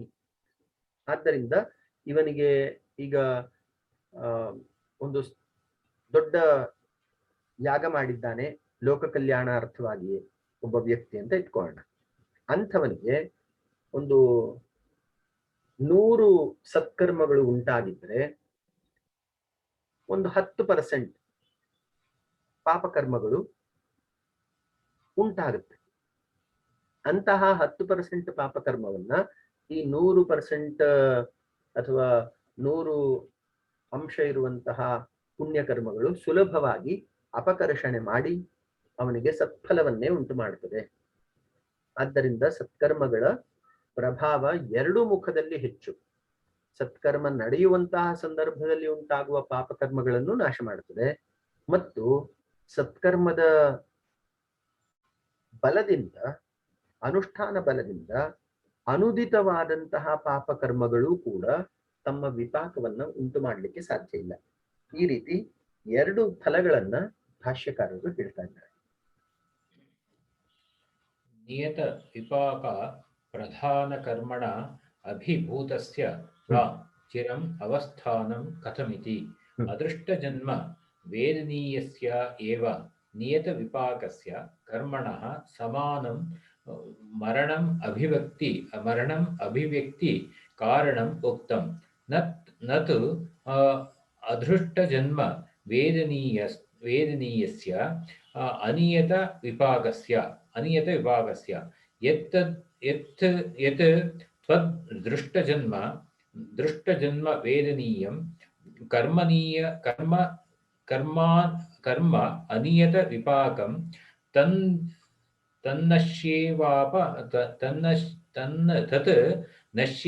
ನಶ್ಯೇತ್ ಅವಾಪಂ ವಾ ಗಚ್ಚೇತ್ ಅಭಿಭೂತಂ ವಾ ಚಿರಂ ಅಪಿ ಉಪಾಸಿತ ಯಾವತ್ ಸಮಾನಂ ಕರ್ಮಾಭಿವ್ಯಂಜಕಂ ನಿಮಿತ್ತಮಸ್ಯ ನ ವಿಪಾಕ ಅಭಿಮುಖಂ ಕರೋತಿ ಇತಿ ತದ್ವಿಪಾಕಸ್ಯೈವ ದೇಶಕಾಲ ನಿಮಿತ್ತಾನ್ ಅವಧಾರಣಾತ್ ಇಯಂ ಕರ್ಮ ಗದಿಶ್ಚಿತ್ರ ದುರ್ವಿಜ್ಞಾನ ಚೇಚ್ಚ ಇತಿ ನ ಚಃ ಉತ್ಸರ್ಗಸ್ಯ ಅಪವಾದಾನ್ ನಿವೃತ್ತಿಃ ಇತ್ಯೇಕ ಭವಿಕಃ ಕರ್ಮಾಶಯೋ ಅನುಜ್ಞಾಯತ ಇತಿ. ಇಲ್ಲಿ ಮೂರನೆಯ ಅಂಶವನ್ನು ತೆಗೆದುಕೊಳ್ತಾರೆ. ಅಂದ್ರೆ ಸುಪ್ತ ಕರ್ಮವು ಪ್ರಧಾನ ಕರ್ಮದಲ್ಲಿ ಅಡಗಿ ಕುಳಿತು ಹೇಗೆ ಕಾಂಪೌಂಡ್ ಇಂಟ್ರೆಸ್ಟ್ ರೀತಿಯಲ್ಲಿ ಅಂತ ನಾವು ಉಲ್ಲೇಖ ಮಾಡಿದ್ವಲ್ಲ, ಆ ಕಾಂಪೌಂಡ್ ಇಂಟ್ರೆಸ್ಟ್ ರೀತಿಯಲ್ಲಿ ಅಡಗಿ ಕುಳಿತು ಕೆಲವೊಂದು ಕರ್ಮಗಳು ತಮ್ಮ ಫಲವನ್ನ ಕೊಡ್ತದೆ. ಅದು ಯಾವ ಸಂದರ್ಭದಲ್ಲಿ ಅದು ವಿಪಾಕಗೊಳ್ಳುತ್ತೆ ಎಂಬಂತಹ ಚರ್ಚೆಯನ್ನ ಈ ಪ್ಯಾರಾಗ್ರಾಫ್ ಅಲ್ಲಿ ತಗೊಂಡಿದ್ದಾರೆ. ನಿಯತ ವಿಪಾಕ ಪ್ರಧಾನ ಕರ್ಮಣ ಅಭಿಭೂತಸ್ಯ ವಾ ಚಿರಂ ಅವಸ್ಥಾನಂ. ನಿಯತ ವಿಪಾಕ ಪ್ರಧಾನ ಕರ್ಮಣ ಅಭಿಭೂತಸ್ಯ, ನಿಶ್ಚಿತವಾದಂತಹ ಕರ್ಮಫಲ ಕೊಡುವಂತಹ, ಕರ್ಮ ವಿಪಾಕಗೊಳ್ಳುವಂತಹ ಸಂದರ್ಭದಲ್ಲಿ ಅಭಿಭೂತಸ್ಯ ವಾ ಚಿರಂ ಅವಸ್ಥಾನಂ ಕಥಮಿತಿ. ಅದ್ರ ಜೊತೆನೆ ಈ ಕೆಲವೊಂದು ಅನಿಯತ ಕರ್ಮಗಳು ಸೇರ್ಕೊಂಡಿರ್ತದೆ. ಈಗ ಪ್ರಿನ್ಸಿಪಲ್ ಜೊತೆ ಈ ಕಾಂಪೌಂಡ್ ಇಂಟ್ರೆಸ್ಟ್ ಹೇಗೆ ಒಂದು ಅಡಿಷನಲ್ ಆಗಿ ಕಣ್ಣಿಗೆ ಕಾಣದಂತೆ ಸೇರ್ಕೊಳ್ತಾ ಇರ್ತದೋ, ಅದೇ ರೀತಿನೇ ಇದು ಕೂಡ ತಮ್ಮ ಪ್ರಧಾನ ಕರ್ಮದ ಜೊತೆ ಗೌಪ್ಯವಾಗಿ ಸೇರ್ಕೊಳ್ತಾ ಇರ್ತದೆ ಅಂತ ಹೇಳಿ ಹಿಂದೆ ಹೇಳಿದ್ರು. ಅದನ್ನ ವಿಸ್ತಾರ ಮಾಡ್ತಾ ಇದ್ದಾರೆ. ಕಥಮಿತಿ ಅದೃಷ್ಟ ಜನ್ಮ ವೇದನೀಯಸ್ಯ ಏವ ನಿಯತ ವಿಪಾಕಸ್ಯ ಕರ್ಮಣಃ ಸಮಾನಂ ಮರಣಂ ಅಭಿವ್ಯಕ್ತಿ ಕಾರಣಂ ಉಕ್ತಂ. ಇನ್ನು ಅದೃಷ್ಟ ಜನ್ಮ ವೇದನೀಯಸ್ಯ ಏವ ನಿಯತ ವಿಪಾಕಸ್ಯ, ಕೆಲವೊಂದು ನಿಯತ ವಿಪಾಕಗಳು ಇದೆ. ನಿಯತ ವಿಪಾಕಗಳು ಅಂದ್ರೆ ನಿಶ್ಚಿತವಾದಂತಹ ಕರ್ಮ ಫಲ ಕೊಡುವಂಥದ್ದು. ಈಗ ಉದಾಹರಣೆಗೆ ಒಬ್ಬ ವ್ಯಕ್ತಿ, ಆ ವ್ಯಕ್ತಿಯ ಜೀವನದಲ್ಲಿ ಶುಭ ಕರ್ಮ ನಡೀಬೇಕು, ಅಥವಾ ಶುಕ್ರನ ಒಂದು ಪ್ರಭಾವದಿಂದ ಅಥವಾ ಪೂರ್ವ ಜನ್ಮದ ಯಾವುದೋ ಒಂದು ಕರ್ಮದ ವಿಪಾಕದಿಂದ ಅವನಿಗೆ ಒಳ್ಳೆಯ ಜೀವನ ಸಿಗಬೇಕು. ಒಳ್ಳೆಯ ಜೀವನ ಅಂದ್ರೆ ತುಂಬಾ ನೆಮ್ಮದಿಯಾದಂತಹ ಜೀವನ ಅವನಿಗೆ ಉಂಟಾಗ್ಬೇಕು ಇಷ್ಟು ಕಾಲ ಅಂತ ಇರ್ತದೆ ಅಂತ ಇಟ್ಕೊಂಡ. ಅಂತಹ ಸಂದರ್ಭದಲ್ಲಿ ಈ ನಿಯತ ಕರ್ಮದ ಜೊತೆ ಈ ಅನಿಯತ ಕರ್ಮವೂ ಕೂಡ ಸೇರ್ಕೊಳ್ತದೆ. ಅಂದ್ರೆ ಅವನ ನೆಮ್ಮದಿಯನ್ನ ಹೆಚ್ಚು ಮಾಡ್ತದೆ, ಅವನ ಸುಖವನ್ನ ಹೆಚ್ಚು ಮಾಡ್ತದೆ. ಕ್ವಾಲಿಟಿ ಆಫ್ ಲೈಫ್ ಅಂತ ಈಗಿನ ಪರಿಭಾಷೆಯಲ್ಲಿ ಹೇಳ್ತಾರಲ್ಲ, ಅವನ ಸುಖದ ತೀವ್ರತೆಯನ್ನ ಹೆಚ್ಚು ಮಾಡ್ತದೆ, ಅತಿಶಯವಾಗಿ ಅವನು ಆನಂದದಿಂದ ಇರುವಂತೆ ಮಾಡ್ತದೆ. ಈ ಅನಿಯತ ಕರ್ಮಗಳು ನಿಯತವಾದಂತಹ ಕರ್ಮದ ಜೊತೆ ಸೇರ್ಕೊಂಡು ಫಲ ಕೊಡ್ತಾ ಇರ್ತದೆ. ಅದಕ್ಕೆ ನೋಡಿ, ಅದೃಷ್ಟ ಜನ್ಮ ವೇದನೀಯಸ್ಯ ಏವ ನಿಯತ ವಿಪಾಕಸ್ಯ ಕರ್ಮಣಃ ಸಮಾನಂ ಮರಣಂ ಅಭಿವ್ಯಕ್ತಿ ಕಾರಣಂ ಉಕ್ತಂ. ಅದರ ಜೊತೆಯೇ ಅದು ಕೂಡ ಮರಣವನ್ನ ಹೊಂದದೆ. ಮರಣವನ್ನ ಅಂದ್ರೆ ಅದರ ಪರಿಸಮಾಪ್ತಿಯನ್ನು ಹೊಂದದೆ. ಆ ನಿಯತವಾದಂತಹ ಕರ್ಮದ ಜೊತೆಯೇ ಉತ್ಪತ್ತಿಯನ್ನು, ಮರಣವನ್ನು ಹೊಂದದೆ. ಅಂದ್ರೆ ಆ ನಿಯತವಾದಂತಹ ಕರ್ಮ ಇಂತಿಷ್ಟು ಕಾಲ ತನ್ನ ವಿಪಾಕವನ್ನ ಹೊಂದಿ ಅವನಿಗೆ ಸುಖವನ್ನ ಕೊಡುವಂತಹ ಸಂದರ್ಭದಲ್ಲಿ ಈ ಅನಿಯತ ಕರ್ಮವು ಸೇರಿಕೊಂಡು ಅವನಿಗೆ ಸುಖವನ್ನ ವರ್ಧಿಸಿ ತನ್ನ ಫಲವನ್ನು ಮುಗಿಸಿಕೊಳ್ತಾರೆ. ನತು ಅದೃಷ್ಟ ಜನ್ಮ ವೇದನೀಯಸ್ಯ ಅನಿಯತ ವಿಪಾಕಸ್ಯ. ಈ ಅನಿಯತ ಕರ್ಮಗಳು, ಅದರಲ್ಲಿ ವಿಶೇಷವಾಗಿ ಈ ಮೂರನೆಯ ಕ್ಯಾಟಗರಿ ಅಂದ್ರೆ ಯಾರು ಸುಪ್ತವಾಗಿ ನಿಯತ ಕರ್ಮದ ಜೊತೆ ಸೇರಿಕೊಳ್ತದೆ ಅಂತ ಹೇಳಿದ್ರಲ್ಲ, ಅದು ಈಗಿನ ಜನ್ಮದಲ್ಲಿಯೇ ಅಂದ್ರೆ ಪ್ರಸಕ್ತ ಜನ್ಮದಲ್ಲಿಯೇ ತನ್ನ ಫಲವನ್ನ ಕೊಡ್ತದೆ. ಮುಂದೆ ಯಾವುದೋ ಅನಿಯತ ಕರ್ಮದ ಜೊತೆ ಸೇರ್ಕೊಳ್ಳುವುದು ಅನ್ನುವಂತಹ ಪ್ರಮೇಯ ಇಲ್ಲ. ಇಲ್ಲಿ ಹೇಳಲಿಕ್ಕೆ ಹೊರಟಿರುವಂತಹ ವಿಷಯ, ಕೆಲವೊಂದು ಸತ್ಫಲಗಳು ಅನಿರೀಕ್ಷಿತವಾಗಿ ಹೆಚ್ಚಿನ ಫಲಗಳನ್ನ ಕೊಡುವಂತಹ ಸಂದರ್ಭದಲ್ಲಿ ಅದಕ್ಕೆ ಈ ಅನಿಯತ ಕರ್ಮಗಳು ಕಾರಣ ಎಂಬುದಾಗಿ ಹೇಳ್ತಾ ಇದ್ದಾರೆ. ಯತ್ತು ಅದೃಷ್ಟ ಜನ್ಮ ವೇದನೀಯಂ ಕರ್ಮ ಅನಿಯತ ವಿಪಾಕಂ ತನ್ ನಶ್ಯೇತ್ ಅವಾಪಂ ವಾ ಗಚ್ಚೇತ್ ಅಭಿಭೂತಂ ವಾ ಚಿರಂ ಅಪಿ ಉಪಾಸೀತ. ಯಾವತ್ ಸಮಾನಂ ಕರ್ಮ ಅಭಿವ್ಯಂಜಕಂ ನಿಮಿತ್ತಂ ಅಸ್ಯ ನ ವಿಪಾಕ ಅಭಿಮುಖಂ ಕರೋತಿ. ಈ ಅನಿಯತ ಕರ್ಮಗಳು ತಮಗೆ ಅನುಕೂಲವಾದಂತಹ ಪ್ರಧಾನ ಕರ್ಮ ಬರುವವರೆಗೆ ಅದು ಕಾಯ್ತದೆ. ಈಗ ಉದಾಹರಣೆಗೆ ಅನಿಯತ ಕರ್ಮ, ಒಂದು ಸುಖದಾಯಕವಾದಂತಹ ಅನಿಯತ ಕರ್ಮ ಇದೆ ಅಂತ ಇಟ್ಕೊಳ್ಳೋಣ. ಇದಕ್ಕೆ ಪೂರಕವಾಗಿ ಸುಖದಾಯಕವಾದಂತಹ ನಿಯತ ಕರ್ಮ ಒಬ್ಬ ಮನುಷ್ಯನ ಜೀವನದಲ್ಲಿ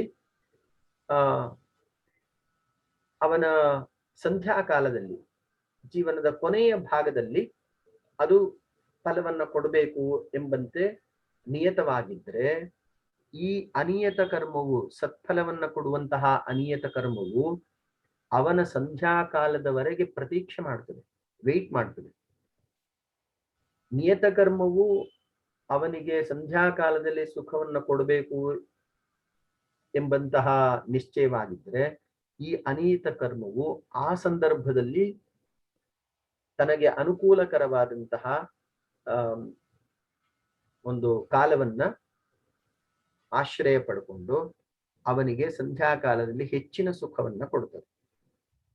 ಹೀಗೆ ನಿಯತ ಕರ್ಮಗಳು ಅನಿಯತ ಕರ್ಮಗಳು ತಮಗೆ ಅನುಕೂಲಕರವಾಗುವಂತಹ, ಪೂರಕವಾಗುವಂತಹ ಸಂದರ್ಭದಲ್ಲಿ ಮಾತ್ರ ಅವುಗಳು ಪ್ರಧಾನ ಕರ್ಮದ ಜೊತೆ ಸೇರಿಕೊಂಡು, ನಿಯತ ಕರ್ಮದ ಜೊತೆ ಸೇರಿಕೊಂಡು ಸುಪ್ತವಾಗಿ ಕರ್ಮದ ಫಲವನ್ನ ಹೆಚ್ಚಿಸ್ತದೆ ಎಂಬುದು ಈ ವಾಕ್ಯದ ತಾತ್ಪರ್ಯ.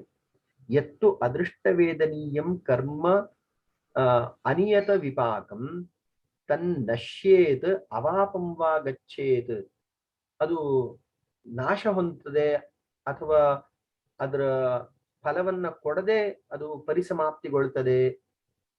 ಗಚ್ಚೇತ್ ಅಭಿಭೂತಂ ವಾ ಚಿರಂ ಅಪಿ ಉಪಾಸೀತ ಯಾವತ್, ಇಲ್ಲಿ ನೋಡಿ, ಯಾವತ್ ಸಮಾನಂ ಕರ್ಮ ಅಭಿವ್ಯಂಜಕಂ ನಿಮಿತ್ತಸ್ಯ ನ ವಿಪಾಕ ಅಭಿಮುಖಂ ಕರೋತಿ.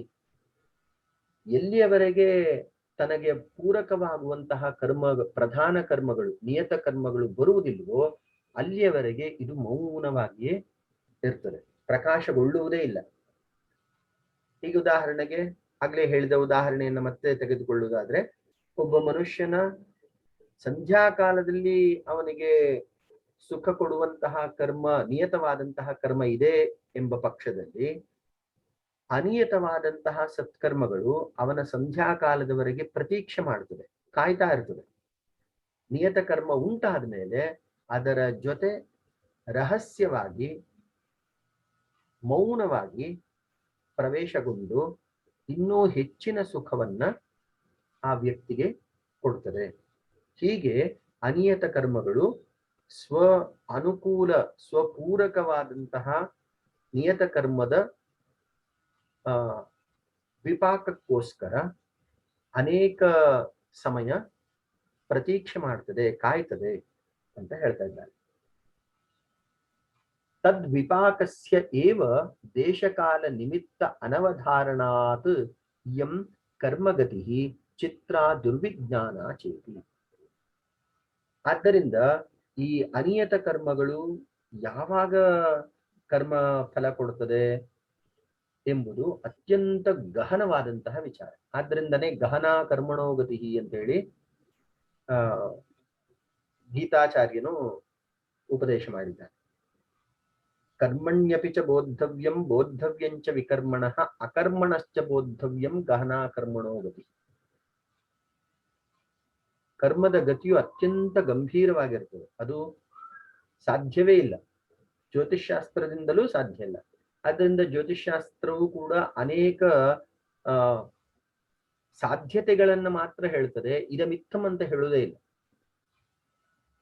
ಜ್ಯೋತಿಷ್ಶಾಸ್ತ್ರಜ್ಞರು ಕೂಡ, ಮಹಾ ಮೇಧಾವಿಗಳು ಜ್ಯೋತಿಷ್ಶಾಸ್ತ್ರಜ್ಞರು ಕೂಡ ಭವಿಷ್ಯತ್ತಿನ ವಿಚಾರದಲ್ಲಿ ಇದಮಿತ್ತಂ, ಹೀಗೆ ಆಗ್ತದೆ ಎಂಬುದನ್ನ ನಿಖರವಾಗಿ ಹೇಳಲಿಕ್ಕೆ ಸಾಧ್ಯ ಇಲ್ಲ. ಸ್ಥೂಲವಾಗಿ ಹೇಳಬಹುದು, ನಿಖರವಾಗಿ ಹೇಳಲಿಕ್ಕೆ ಸಾಧ್ಯ ಇಲ್ಲ. ಯಾಕಂದ್ರೆ ಈ ಕರ್ಮದ ಗತಿಯು ಅತ್ಯಂತ ರಹಸ್ಯಮಯವಾಗಿರ್ತದೆ. ಫಲಂ ಅತ ಉಪಪತ್ತೇ ಅಂತ ಹೇಳಿ ಬಾದರಾಯಣರು ವ್ಯಾಸ ಸೂತ್ರದಲ್ಲಿ ಬರೆದಿದ್ದಾರೆ. ಈ ಕರ್ಮದ ಫಲವು ಯಾವ ವ್ಯಕ್ತಿಗೆ ಯಾವ ಸಂದರ್ಭದಲ್ಲಿ ಹೇಗೆ ಕೊಡ್ತದೆ ಗೊತ್ತಿಲ್ಲ. ಮುಂದಿನ ಕ್ಷಣ ಅತ್ಯಂತ ರೋಚಕ. ಅದು ಸತ್ಕಾರ್ಯಕ್ಕೂ ಎಡ ಮಾಡಬಹುದು, ಸತ್ಫಲವನ್ನು ಕೊಡಬಹುದು, ದುಷ್ಫಲವನ್ನು ಕೊಡಬಹುದು. ಆದ್ದರಿಂದ ಕರ್ಮದ ಭವಿಷ್ಯತ್ತಿನ ಫಲ ಏನು ಎಂಬುದು ಸಾಮಾನ್ಯ ಮನುಷ್ಯರಿಗೆ ಅದು ಅರ್ಥವಾಗದಂತಹ ವಿಚಾರ. ಆದ್ದರಿಂದ ತದ್ವಿಪಾಕಸ್ಯ ಏವ ದೇಶಕಾಲ ನಿಮಿತ್ತ ಅನವಧಾರಣ. ಯಾವ ಅನ್ಯತ ಕರ್ಮ ಫಲ ಕೊಡ್ತದೆ, ಈಗ ಉದಾಹರಣೆಗೆ ಜ್ಯೋತಿಷ್ ಶಾಸ್ತ್ರದಲ್ಲಿ ದಶಾಭುಕ್ತಿ ವ್ಯವಸ್ಥೆಯನ್ನ ಮಾಡ್ತಾರೆ. ಈ ದಶೆಯಲ್ಲಿ ಪ್ರತಿಯೊಂದು ದಶೆಯಲ್ಲಿಯೂ ಎಲ್ಲ ಗ್ರಹಗಳು ಕೂಡ ಭುಕ್ತಿಯನ್ನ ಪಡಿತವೆ. ಈಗ ಶುಕ್ರ ದಶೆಯಲ್ಲಿ ರಾಹು ಭುಕ್ತಿ, ಕೇತು ಭುಕ್ತಿ, ರವಿ ಭುಕ್ತಿ, ಈ ತರ ಎಲ್ಲ ಗ್ರಹಗಳು ಕೂಡ ಭುಕ್ತಿಯನ್ನ ಪಡಿತದೆ ಒಂದೊಂದು ದಶೆಯಲ್ಲಿಯೂ. ಇದು ಪ್ರಧಾನವಾದಂತಹ ವ್ಯವಸ್ಥೆ. ಆ ತರ ಇದ್ರೂ ಕೂಡ ಅನೇಕ ಸಂದರ್ಭಗಳಲ್ಲಿ ಒಳ್ಳೆಯ ಸಮಯವೇ ಇದ್ರೂ ಕೂಡ ದುರ್ಘಟನೆಗಳು ಸಂಭವಿಸ್ತದೆ. ಕೆಲವೊಂದು ಕಷ್ಟದ ಸಂದರ್ಭಗಳಿದ್ರೂ ಕೂಡ ಸತ್ಪ್ರಯೋಜನಗಳು ಕಂಡು ಬರ್ತದೆ. ಆದ್ದರಿಂದ ವಿಚಿತ್ರ ಇಯಂ ಗತಿ ಕರ್ಮಣ. ಕರ್ಮದ ಗತಿಯು ತುಂಬಾ ರಹಸ್ಯಮಯ ಮತ್ತು ವಿಚಿತ್ರವಾಗಿರ್ತದೆ. ಇದನ್ನ ಮಿಥಂ ಅಂತ ಅರ್ಥ ಮಾಡ್ಕೊಳ್ಳಿಕ್ಕೆ ಸಾಧ್ಯ ಇಲ್ಲ. ಇದನ್ನ ತುಂಬಾ ಸುಂದರವಾಗಿ ಬರೆದಿದ್ದಾರೆ. ತದ್ವಿಪಾಕಸ್ಯ ಏವ ದೇಶಕಾಲ ನಿಮಿತ್ತ ಅನವಧಾರಣ. ಇದನ್ನ ಅರ್ಥ ಮಾಡ್ಕೊಳ್ಳಿಕ್ಕೆ ಸಾಧ್ಯವಿಲ್ಲದೆ ಇರದೇ ಇರುವುದರಿಂದ ಅನವಧಾರಣಾತ್ ಇಯಂ ಕರ್ಮಗತಿ ಚಿತ್ರ ದುರ್ವಿಜ್ಞಾನ ಚೈತಿ. ಇದೊಂದು ಅತ್ಯಂತ ವಿಚಿತ್ರವಾದದ್ದು ಮತ್ತು ಸಾಮಾನ್ಯ ಜನರಿಗೆ, ಇದರ ಸಾಮಾನ್ಯ ಜನರು ಅಂದ್ರೆ ಲೌಕಿಕರಿಗೆ ಇದರ ಪರಿಜ್ಞಾನ ಸಂಪೂರ್ಣ ಶಕ್ತಿ ಮೀರಿದ್ದು ಅವರಿಗೆ ಸಾಧ್ಯವಿಲ್ಲದಂತಹ ಒಂದು ವಿಚಾರ ಇದು. ನಚ ಉತ್ಸರ್ಗಸ್ಯ ಅಪವಾದಾತ್ ನಿವೃತ್ತಿ ಇತಿ ಏಕಭವಿಕಃ ಕರ್ಮಾಶಯ ಅನುಜ್ಞಾಯತೆ ಇತಿ. ಹಾಗಾದ್ರೆ ಈ ಅಪವಾದಗಳೇ ನಾವು ಪ್ರಧಾನ ಎಂಬುದಾಗಿ ಗ್ರಹಿಸ್ಬೇಕಾ ಅಂತ ಕೇಳಿದ್ರೆ ಇಲ್ಲ. ಉತ್ಸರ್ಗವನ್ನ ನಾವು ಪ್ರಧಾನವಾಗಿ ಪರಿಗಣಿಸಬೇಕು. ಉತ್ಸರ್ಗ ಅಂದ್ರೆ ಸಾಧಾರಣ, ಅಪವರ್ಗ ಅಂದ್ರೆ ಎಕ್ಸೆಪ್ಷನ್ಸ್. ಒಂದು ಜನರಲ್ ರೂಲ್. ಈಗ ಉದಾಹರಣೆಗೆ ಸಾಮಾನ್ಯವಾಗಿ ಗುಡುಗು ಮಿಂಚು ಇವುಗಳು ಸಂಭವಿಸಿದಾಗ ಮಳೆ ಬರ್ತದೆ, ಇದು ಸಾಮಾನ್ಯ ನಿಯಮ. ಎಕ್ಸೆಪ್ಷನಲಿ ಗುಡುಗು ಸಿಡಿಲು ಮಿಂಚು ಎಲ್ಲ ಆಗಿನೂ ಮಳೆ ಬರ್ದೇನೂ ಇರಬಹುದು, ಎಲ್ಲೋ 100ಕ್ಕೆ 1%. ಹಾಗಂತ 1%ಅನ್ನೇ ಇಟ್ಕೊಂಡು ಗುಡುಗು ಸಿಡಿಲು ಮಿಂಚು ಆದ್ರೂ ಮಳೆ ಬರುವುದಿಲ್ಲ ಅಂತ ಒಂದು ನಿಯಮಕ್ಕೆ ಬರ್ಲಿಕ್ಕಾಗುತ್ತೆ. ಆದ್ದರಿಂದ ಉತ್ಸರ್ಗವು ಅಥವಾ ಜನರಲ್ ರೂಲ್ ಏನಿದೆಯೋ ಅದನ್ನೇ ನಾವು ಪರಿಗಣಿಸಬೇಕು. ಆ ಹಿನ್ನೆಲೆಯಲ್ಲಿ ಈ ಅನಿಯತ ವಿಪಾಕಗಳು ನಿಯತ ವಿಪಾಕದೊಂದಿಗೆ ಸೇರಿಕೊಂಡು ಫಲ ಕೊಡ್ತದೆ. ಆದರೆ ಅದರ ಫಲ ಯಾವಾಗ ಕೊಡ್ತದೆ, ಹೇಗೆ ಕೊಡ್ತದೆ, ಯಾವ ವ್ಯಕ್ತಿಗೆ ಎಷ್ಟು ತೀವ್ರತೆಯಲ್ಲಿ ಕೊಡ್ತದೆ ಎಂಬುದು ಪ್ರಕೃತಿಯ ರಹಸ್ಯ ಅಥವಾ ದೈವ ರಹಸ್ಯ ಅಂತ ಹೇಳ್ಬೋದು. ಹೀಗೆ ಇವರು ಕೊನೆಯಲ್ಲಿ ಈ 2 ವಾಕ್ಯಗಳನ್ನ ನಾವು ಗುರುತು ಹಾಕೊಳ್ಬೇಕಾಗ್ತದೆ. ತದ್ವಿಪಾಕಸ್ಯ ಏವ ದೇಶಕಾಲ ನಿಮಿತ್ತ ಅನವಧಾರಣಾತ್ ಇಯಂ ಕರ್ಮಗತಿ ಚಿತ್ರ ದುರ್ವಿಜ್ಞಾನ ಚೈತಿ, ಇದೊಂದು ವಾಕ್ಯ. ಮತ್ತು ನಚ ಉತ್ಸರ್ಗಸ್ಯ ಅಪವಾದಾತ್ ನಿವೃತ್ತಿ ಏಕಭವಿಕಃ ಕರ್ಮಾಶಯ ಅನುಜ್ಞಾಯತೆ ಇತಿ. ಆದ್ದರಿಂದ ಈ ಕರ್ಮವು ಇಷ್ಟೊಂದು ಜಟಿಲ ಗೊಂದಲವಾಗಿದೆ. ಇದು ಅನಿಯತ ಕರ್ಮಗಳು, ಅವುಗಳು ನಿಶ್ಚಿತವಾದಂತಹ ಒಂದು ಪ್ರವೃತ್ತಿಯನ್ನ ಹೊಂದದೇ ಇರುವುದರಿಂದ ಅದನ್ನ ನಾವು ತೆಗೆದೇ ಬಿಡೋಣ, ಅದನ್ನು ನಾವು ಪರಿಗಣಿಸುವುದೇ ಬೇಡ ಅಂತ ಹೇಳಿ ನಿರ್ಣಯಕ್ಕೆ ಬರುವುದಂತೂ ಸಾಧ್ಯ ಇಲ್ಲ. ಯಾಕಂದ್ರೆ ಹೆಚ್ಚಿನ ಸಂದರ್ಭದಲ್ಲಿ ಅವು ನಿಯತ ಕರ್ಮದ ಜೊತೆಗೆ ಸೇರಿಕೊಂಡು ಫಲ ಕೊಡುತ್ತದೆ. ಈ ಎರಡು ವಾಕ್ಯ ಇಡೀ ಚರ್ಚೆಯ ಸಾರಾಂಶವನ್ನ ಹೇಳುತ್ತೆ.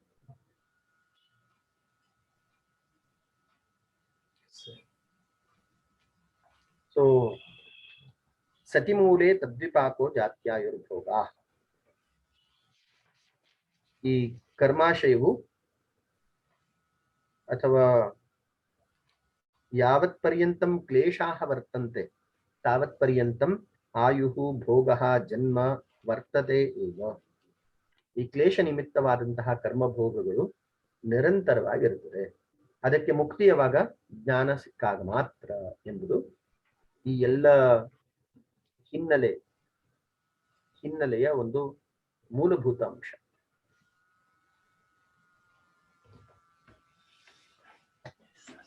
Yes sir. Yes sir. So ನಾಳೆ ನಾವು C1 ಟೆಸ್ಟ್ ಇಟ್ಕೊಳ್ಳೋಣ. ಮೊದಲನೆಯ